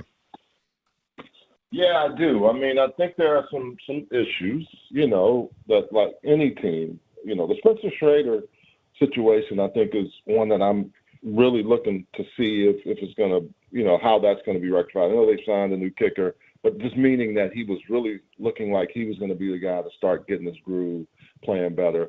The linebacker situation, I know they signed Jermaine Pratt, I think today or yesterday. Yep. So I think when you look at situations, there's some things that you can say they need to be corrected. But remember earlier in the season, Greg, we were talking about them scoring in the red zone, and now they just said, okay, y'all got a problem with us not scoring in the red zone, people? We're going to show you we can score in the red zone. So every time, the defensive backfield also is one situation where as good as Ward has played and Bynum, I love what Nick Cross is doing. He's really playing some good football. I think we kind of forget about him. You don't have Kenny Moore back there, but you've got some guys that they've signed. Mekhi Blackman is one of them, Jonathan Edwards, but other guys that it seems like every week they're really trying to make the roster better, especially in the secondary and the linebacking crew. So when you're doing that, that's all you can ask for, and you can just keep getting wins. If you get a dub, you get happy with the dub, and you just keep trying to figure out how to get the next one. Obviously, you are qualified to talk about all aspects of football, but especially the tight end position. Just how good has Tyler Warren been in 5 games in the National Football League? I know I told Matt this the first day I saw him at practice when I came out there in, fall camp. And I may have said the same thing to you, but I said he's going to catch 70 passes. And people were like, well, how do you know that? I said, just watch what they're doing with him. Watch how comfortable he was, not only with Daniel, but it seemed like Anthony Richardson was looking for him as well when that was that combination of who was going to be the starter. He just creates so much in the interior. And now we're starting to see him do some other things. And when I say the interior, I mean in between the numbers, in between where the money has to be made, where the hash marks are, when you got safeties that can come, and still a few of them in the league that can knock your block off, he's able to really help this team. And Daniel seems to be very comfortable with looking for him for first downs and probably going to be more and more touchdowns as the season goes on. The other thing is he's not only a willing blocker, he will punch you in the mouth. And we've seen it from different places where he's been back on backer in the backfield where he comes and hits the linebacker and moves him out of the way so JT can make his thing happen, or on the edge, those slice blocks or those, whatever teams call them. We used to call them slice when I coached because you wanted your tight end to go to the edge of the line and get that linebacker or edge guy and just slice him out of the picture so your running back could either go outside or cut back inside. So I like what he's doing every single way, and it doesn't seem like he's a rookie. It seems like he's a guy that's been playing like a 4 or 5 year vet. The only thing I would say to him is Your arms are long. You can't push off, but do like Michael Irvin, get in on them, grab them, and then push them. He's going to learn that. He's going to learn what he can get away with. That one last week was oh, man, that was crap. Right. It was awful. But they're looking for it now because I think the book on him is that he's going to push off, and he doesn't have to. And that was I thought that was a bad call. He's going to learn how to get around those refs. And I like Tyler because he's always trying to improve his game.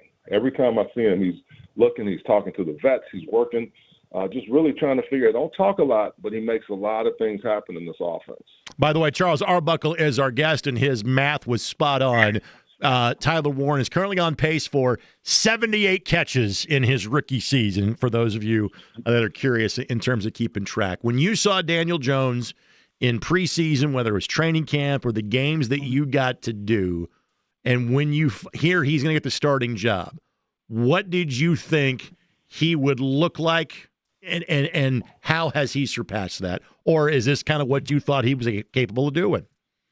I thought he was capable of doing it, Greg. I didn't know when it was going to happen. I knew it was going to happen with him in this offense. And here's why. I mean, I've watched Daniel Jones since he was in high school. I've seen him at Charlotte Latin. I saw him at Duke. I called some games at Duke. I know Cutcliffe well. I know he's learned under the Mannings.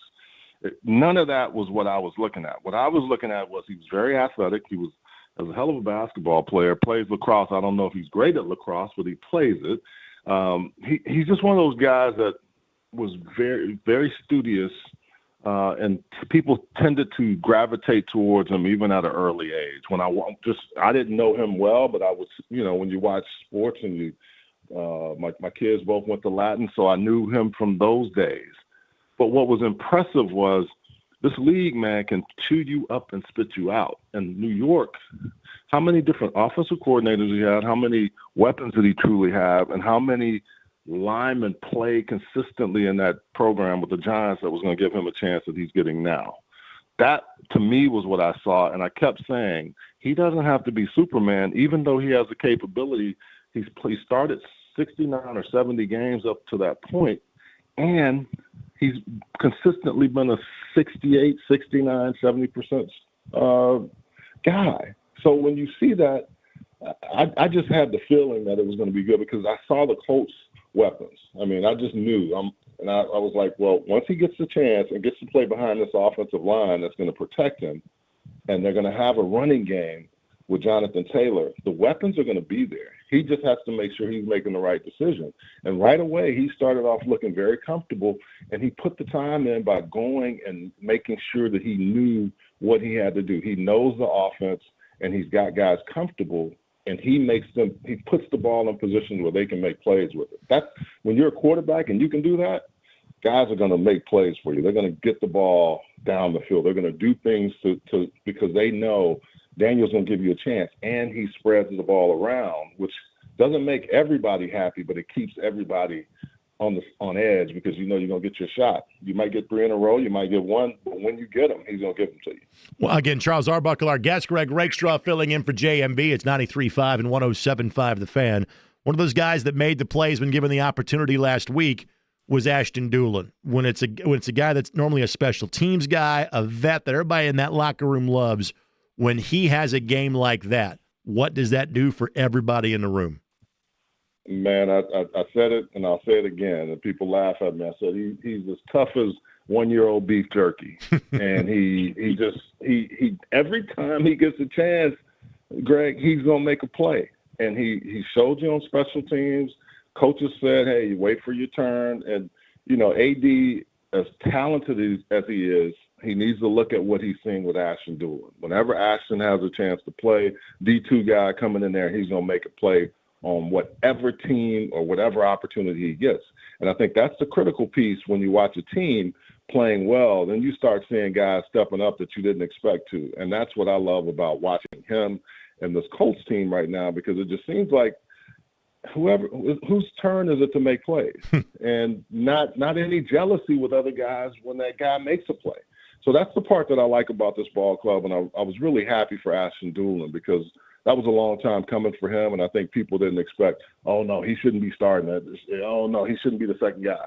Yeah, he should be when it's the opportunity. And Alec Pierce, hopefully, when he comes back, now you have another 2A, 2B, and possibly 2C if AD can get things together along with, don't forget about Josh Downs, who says, hey, I'm your slot guy. I make first downs every time. So they've got an abundance of people that can make plays. That's why, as a receiver, you better be ready because it's going to come your way. If it is not Kyler Murray and Jacoby Brissett as the quarterback on Sunday, and again, we won't know that for sure until Friday, maybe even until game time on Sunday. It could be a reduced Kyler Murray from a mobility standpoint. You can't underestimate the impact that has on Sunday's game. Just your thoughts on that possibility come Sunday at 1 o'clock. Well, a Kyler Murray that doesn't have, the legs that make him special gives you an opportunity with this team that's really put pressure on people with their four and adding pressure with the linebacker. Jacoby Brissett, as good as he's been in his past, does not have the mobility and the capability to get away. So you have two potential guys that you have a chance to get after. And if you can get 4 or 5 with a lot of pressure, get your hands in their face, block balls, that gives you a chance. This team, what I like about this team right now is when they're supposed to be the team, they don't mess around. They get out there and do it. Right. So I think that's the other part that I have been pretty impressed with this year. There's been some times where you think, like last week, the Raiders, I thought, man, this is going to be a good game. They did not let the Raiders have any breathing room after that first quarter. So I think that's the thing you have to do against a team like the Cardinals before you fly out to the Chargers, the Chargers have been struggling a little bit, but they're going to be tough when you're playing there at SoFi. But I think this opportunity to get this win back-to-back weeks against the Raiders and the Cardinals is really, really critical for a team that looks like it wants to be in the playoffs, and not just be in the playoffs, but make some damage and noise in the playoffs. If we looked at the best teams in the AFC so far, and I could just rattle off all the one-win teams, but just the teams that have looked the best and the teams that have the best pedigree coming in, you'd put the Bills, you put the Colts, you put the Jaguars in that group. You'd probably go ahead and put the Broncos, even the Chiefs at 2 and 3. I would put them in that group, and the Chargers, again, if they're healthy, I put them in that group too. How do you see the Colts stacking up against the best teams in the NFL right now? Well, we saw them when they played the Broncos, right? And that's a good Broncos team, man. They're not a one-loss team, but I would put them right there. The Chiefs, depending on how they're going to play and how their defense, because Chris Jones hasn't played very well this year, and I don't think that unless he's not healthy or if there's something going on, if that's rectified, that's a different team. But right now, I think people around the league are saying, hey, this Colts team is pretty good. The Jaguars, I got to see it some more. I mean, I've been impressed with what they've done so far this year, and they look a lot better. But to fall down, get up, and still run and score a touchdown late in the game. But what I did like about what Trevor did the other night, Trevor Lawrence, was give them opportunities. Even when the Chiefs answered, he answered a couple of times. So that showed me that he's in a better position. But I think when you look at this Colts team, people are starting to say, hey, that might be the team we need to be paying attention to. And you can give yourself that each time you stack these wins and really go through the season and do enough of those where people start talking about you as opposed to the other teams that everybody expected to be the top dogs in the AFC. All right, so Buck is getting as many Colts games as he can, all those on the road. He and Joe Wrights are splitting the road games. Rick Venturi, obviously, is handling the home games. From a college football schedule, what's keeping you busy these days? Well, it's funny. This time of year, I don't get as many, and then it'll pick up probably right after that Chargers game. So, I did about 3 straight SEC games, and then it'll be wherever over the next few weeks. So I keep an eye on it, but I think for me it'll be ACC, it could be SEC, it could just be any conference.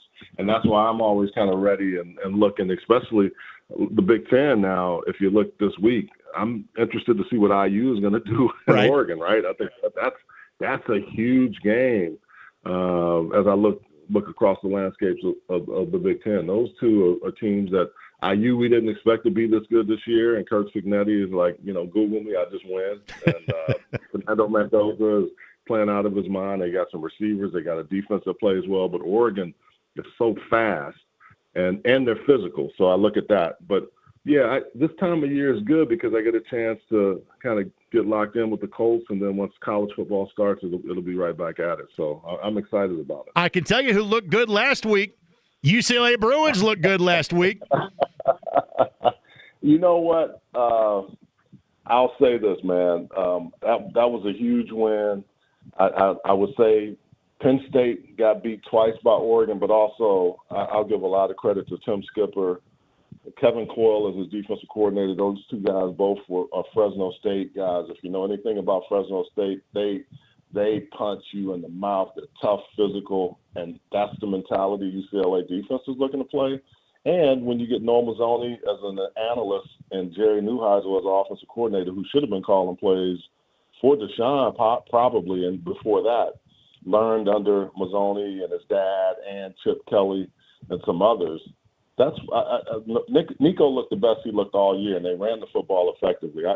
I know this week is not going to surprise anybody, but I think Jerry with that his positivity and his enthusiasm, it rubbed off. You can see it, and there was a different ball club. Now people know they're coming. Let's see if they can do it again. What will it take for that program to be successful in the Big Ten? What sort of investments need to be made? How far away are they from potentially contending in a whole new league for them? Well, I'd start off with the athletic director needs to change, and we've said that for a while, but it will take me too long to explain why and what that needs to look like. But I think they have a chancellor now who came from the University of Miami and understands what winning looks like. Look at that Miami team now. Look, he was there for 8 or 9 years. I can't remember. UCLA has to just commit to being really, really good in football. What Oregon did a few years back when they hired Chip Kelly, when they really went all in with Nike and they really started deciding, hey, this is what we're going to do. We're going to be really, really good in football, no matter what it looks like, what the landscape looks like. We're going to have NIL. We're going to make sure our guys, we have a collective that's strong, and we're going to just be committed to football. UCLA has always been a school that's had a lot of potential, but they've rested on the fact that there's so many other great programs that are usually Olympic sports and not football. If you want to be good in football, you need to take a look at what Vanderbilt has done with Clark Lee. You've got to look around the landscape of some other programs, too, that have just said we're high academic. Even what David Shaw was doing at Stanford before that program kind of went off the rails, you have to take those things into consideration and do everything you can to say, I'm committed to football. I'm going to do everything it takes to be the best in football. And then UCLA has to finally say, if SC has been doing it for all these years and people look at them as the cream of the crop on the West Coast, you got to be strong enough in your mindset to say, that's what we're going to do. We're going to be better than SC and go out and spend the money and do that. And I know it's going to take a lot. It has to be a mindset shift on that campus. Me being away from it long enough now and seeing how programs look that have come from nothing and become successful, I can tell them, I can show them, but I'm not on that executive committee. So hopefully there's somebody with a strong enough voice that can tell Casey Wasserman and the other people on that committee, this is what you have to do to be successful in football. And I don't know if they have those people, but we will see. Final thing before I let you go, how far away is the Rose Bowl from campus? I realize LA traffic's a whole other thing, but again, it's not it's an historic facility. It's an amazing facility. Mm-hmm. Just how far away from campus is the Rose Bowl? It takes about 45 minutes to an hour, depending on the traffic. Mm. Now, what you will see is when that school is good, even with when other teams come out, you'll have 70,000, 80,000, 90,000 because people in LA tend to be front runners. When things are good and teams look good, they're going to go see them. I think the one thing with the Rose Bowl lease, I don't think they can get out of that. And there's no more talk about, well, let's move them here, let's move them there. Let's just be committed to making sure that the students can get on buses or some kind of way they've always done it in the past, and they get out there and they don't have a problem with that because it's a long way from campus, 25, 26 miles, but with LA traffic, it's at least 45 minutes. So that's the thing to me, that if you can't change the lease, you do everything in your power to make sure when the students get back on campus that they're willing and ready to go, just like they do at Miami. They're not right by Coral Gables. Not close. But they found ways to, they found them. That's what I'm saying. To me, there's examples of how you can do it and do it consistently, but it starts from the top. And that's why I said there's some things in the athletic department that I think needs to change. And until it does, we're going to keep seeing some of this. Well, we'll be good if we win 7 or 8 games, and that's not good enough for me. You can tell I have hit on Buck's two passions, at least in football, the Colts and the Bruins, over the course of our 20-minute conversation. Again, it's great to have you back on the team, my friend. We'll do it again soon. All right. Thanks, Greg. Take care now. You got it. Charles R. Buckle joining us. And again, Buck is in the booth with Matt coming up next Sunday when the Colts go back to SoFi to take on the Los Angeles Chargers. First, it is this week against the Cardinals, and the Cardinals injury report has come out. It is lengthy.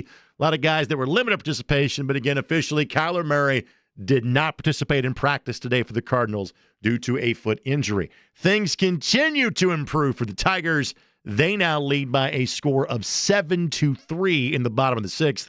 It appears that series could be heading for a 5th and decisive game in Seattle a couple of days from now. Cubs and Brewers are underway. We'll update you on that one as well. And we'll talk to a guy that, well, he's a Renaissance man. He's a sideline reporter. He enjoys horse racing. He's known to broadcast a thing or two in horse racing during the course of his downtime. And today, he's a farmer. We'll explain when we come back on 93.5 and 107.5 The Fan.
Ride with JMV. Pay him. Pay that man his money. 93.5 and 107.5. The Fan. Big fan of Teddy KGB. We can play that rejoinder anytime you would like.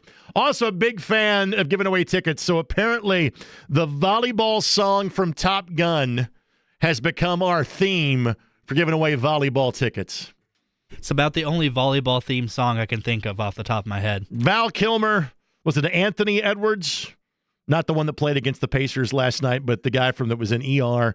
Tom Cruise and Rick Rossovich, I believe, were the four actors that were involved in that scene. Rick's dad, who was a longtime NFL player with the Eagles, amongst other teams.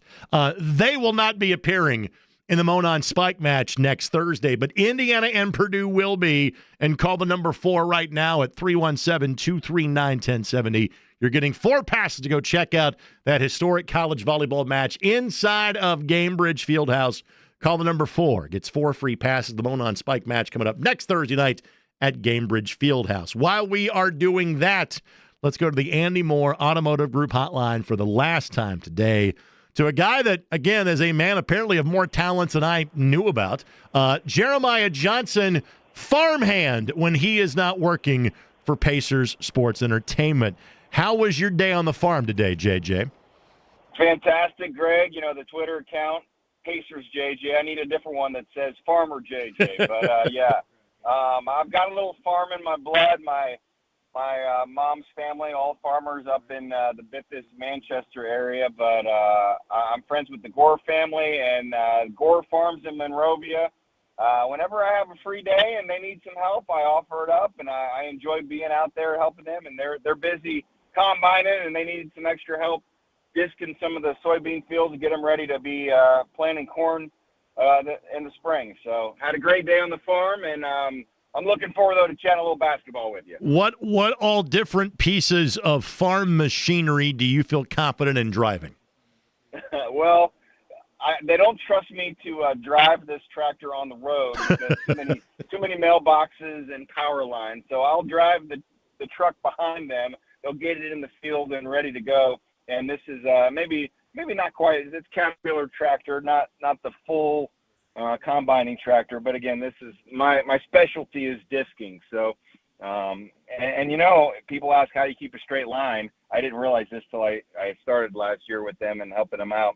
It's all GPS right now, so it's really hard to screw up. I mean, it's like farming in 2025 is not the way my grandpa used to have to do it. It's laser tracked and low jacked. You're in good shape. It'll tell you when you're offline. Now, your lovely wife helps style you because that's what she does for a living in terms of your wardrobe during a Pacers game. Does this also happen when you're on the farm as well?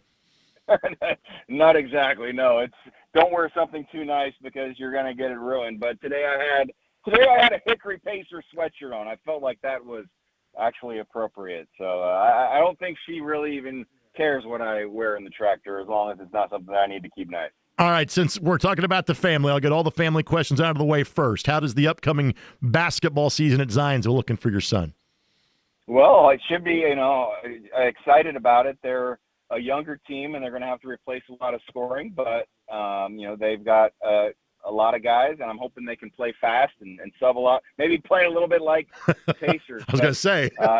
And he's still been at football practices now, so he hasn't been able to work out with the basketball team as much. But again, looking forward to seeing what the Eagles can do this winter. All right, what, if anything, do we learn about your day job, as in the Indiana Pacers? 135, 134, and again, I know better than most. You put preseason results aside pretty quickly. What did we learn, if anything, as to what took place up in Minneapolis last night? Well, I like the way they started, and specifically the way the starters were able to kind of pick up where they left off. There was some concern. Could they play that same style without Tyrese Halliburton? Could they play as fast? And I was impressed that one of the first, baskets they made, they go into the full court press and they get a steal. And teams know that's coming, and still I think it catches them off guard. And so I think they can continue to push the tempo. Andrew Nembhard, you saw him maybe not guarding the best player on the Timberwolves or maybe the best backcourt player. Maybe you're going to see more of, hey, Bennett Mathurin, you're going to have to guard the top scorer because Andrew Nembhard is going to be primary ball handler. the dynamic that I'm looking forward to watching. But the way the starters played against the Timberwolves starters, and Minnesota had already played one game, although I don't think Anthony Edwards had played in that first preseason game for Minnesota. But at least the plus-minus for those guys compared to Minnesota starters, it was very impressive. And so the other kind of concern I had going into the season without Tyrese Haliburton and then not having that true stretch five in Miles Turner is, could the three-point shooting be on a nightly basis good enough? Well, the way they started, as long as you can get these guys open looks, and that's the way that offense is set to, pop it around the perimeter and wherever it stops, if you're open, you need to shoot it. They at least showed they've got enough shooting last night. Now it'll come and it'll go. You'll see that over the course of an 82-game season. But at least one night in on the preseason, as you mentioned, I like what I saw. All right, so CD and I talked yesterday, and again, it's pretty obvious you're going to see a different role for Andrew Nembhard, more of a chance for Benedict Mathurin, frankly, more of a defined role for Jarris Walker. So let's talk about some of the other guys, and a guy that you got to get big things from. And I'm not sure the way this team is built there is a guy that is going to be the guy, but if there's a guy that you would think would be closest to the guy, it's going to be Pascal Siakam. How does his role look different, if at all, than it looked a year ago? It won't look a lot different. It'll just be you don't look and you don't have Miles Turner there and you don't have Tyrese Haliburton. So I'm guessing the field goal attempts will be up a little bit. And I've been just impressed if you look at the time since he joined the team, 2 seasons ago from Toronto, and how quickly he was able to adapt to a style that is a little bit different than he had been used to. He wants to play fast. He's got himself into shape to play that Pacer style, and you see the ball never sticks in his hands. And when I remember, the best of the Raptors when he was playing that one season with Kawhi Leonard, but really over a long period of time with, Fred VanVleet and Kyle Lowry, I remembered more of, him getting the ball in the post, creating, making moves, and he can still do that. But him helping with that offense, even helping a little bit with some of that point guard responsibility, that primary ball handler, he has that ability to take some of the pressure off of Andrew Nembhard really as much as anyone else in that starting lineup. And so I think this is an opportunity that he will embrace. He never will shy away from having more shots or more opportunities, but just being the championship experience and the veteran leader and even a louder voice with Tyrese Haliburton not playing, he is the guy. I mean, I think you're accurate. I mean, it is a team that is best by the sum of the parts, everyone contributing. But Pascal Siakam is the guy. He made the All-Star team last year, and for them to be good, he has to be an All-Star again this year. Farmer Joe, a.k.a. Jeremiah Johnson, with us here on 93.5 and 107.5 The Fan. Couple quick things, and you've had a long day on the farm. We'll let you get home and enjoy the rest of your day. I think the 5, whoever it's going to be, is going to be likely the 5th offensive option. What do you see that could separate Isaiah Jackson from James Wiseman, from Jay Huff, from Tony Bradley? How do you see that position and that rotation shaping up? Probably just defense and rebounding, and rebounding probably the most important. That's been an area that the team has struggled with at times over the years. They're completely different kinds of players, and so it could actually be the kind of thing where one night you're emphasizing more of a stretch 5, and that's where Jay Huff would come into play. But I think the familiarity with the teammates and the system gives Isaiah Jackson the upper hand. And I give him and James Wiseman both a ton of credit that from the first training camp practice now and then watching them in that preseason game, if you didn't know they had torn their Achilles, you wouldn't know. And that's a testament to the medical staff and also the hard work that those two guys have put in not even a full year, maybe 10 to 11 months since that injury. And so it looks like it's Isaiah Jackson maybe getting a little bit of the upper hand. But I heard Rick Carlisle talking, I think, with Zach Lowe on his podcast, and it was a really good conversation. But he brought back, one of those years in Dallas where he had 4 centers, and they all sort of rotated, and they all had a role. We don't know how that 15th spot will be and whether Tony Bradley even is in the mix as well. But it wouldn't shock me if you use all 4 of those guys for all of their strengths, and it's a different guy each and every night that maybe has the upper hand or maybe is the one on the court in the final 5 minutes. It's always tough to follow up a great year, and then when you have mitigating circumstances, it changes that one completely. Have you kind of wrapped your mind yet around kind of what you think this year is going to look like, or what, I'm using the air quotes here, what's going to make this a good year for this basketball team trying to follow up just how damn close it was to a championship last season? Yeah, it was tough preparing for media day, thinking, 12 years I've done this, and you always have that similar storyline of, can you, win the Eastern Conference? Can you get to the NBA Finals? Can you prove the doubters wrong? Well, when you go to the NBA Finals, you figure there should be no doubters the next season. But here you are again trying to prove people wrong. So it's a familiar role where I don't think the outside expectations are very high for this team. It's not that fair for a group that has played as many playoff games as anybody in the NBA over the last 2 seasons and has been to the Eastern Conference Finals and been to the finals. But it sort of fits this group that no one is expecting that much from them, and you go into the season where you've got a hard early schedule, but you'll have people remembering watching you in the finals, but maybe still, letting up a little or taking the game for granted because you don't have Tyrese Halliburton and you look a little bit different than you did. But I did enjoy watching even the Timberwolves broadcast last night, and it'll happen all season. All of these visiting teams will all say, hey, we remember the Pacers. We remember how hard they played. Will that same Pacers team be able to take the court? And I think that's in their DNA. The way they played last season, the way they got to the NBA Finals, just because they don't have Tyrese Halliburton, I still think they can kind of play that way, and I can't wait to see what we see on the court. Now the final question, will there be a Pacers TV exclusive the next time you go farming? Can we work this into a pregame show somehow, JJ?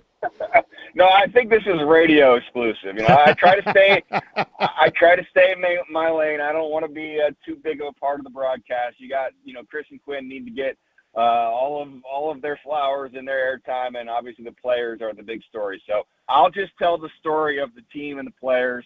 We'll let us we'll talk farming just on the radio. Now, see, you got to remember, I have a sales background too. I see a Corteva sponsorship waiting to happen at some point in time on the broadcast. Thanks for the time. Go ahead. The one thing that it does fit in is every once in a while I get asked to voice a radio spot for the team, and one of the spots that I've done on a regular basis is the Indiana soybean farmer. There you go. So I told Greg Gore, I was like, I just got asked to do a new soybean spot, and I really know what I'm talking about now when I'm doing this 30-second read about Indiana's soybean farmers. So shout out to the soybean farmers, all of the farmers, and I just love October. It's a great time of the year, and great talking with you, Greg. It seems like we grow basketball here is appropriate. Thanks for the time, my friend. We'll cross paths soon.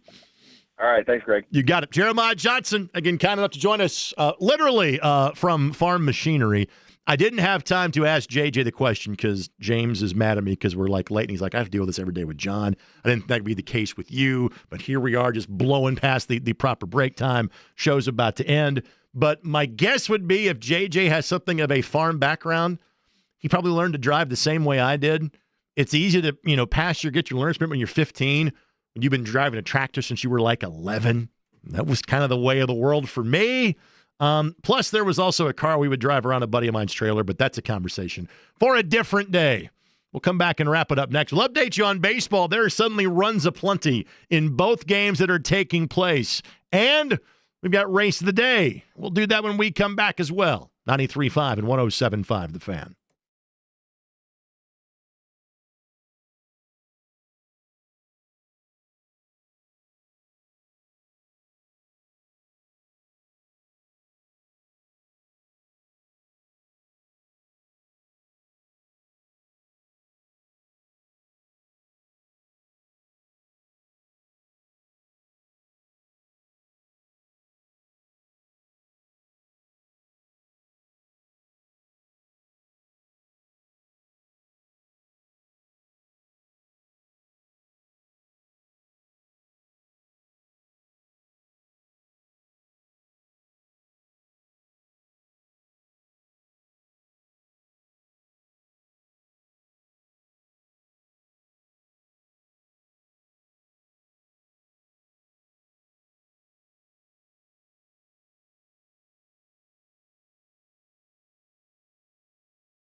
Nothing. You lose.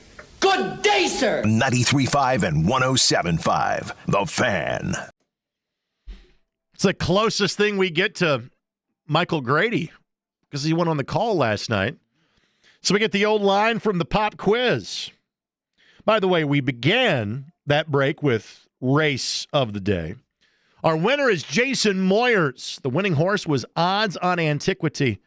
Clearly, Odds on Antiquity was a bit of a favorite because you get $3 on a $2 bet. A $2 exacta Nate gets you $5. A 50-cent trifecta gets you a whopping $6.85. Thankfully, Jason, you won more than that. You win $50 in betting and dining at Harrah's Hoosier Park Racing and Casino.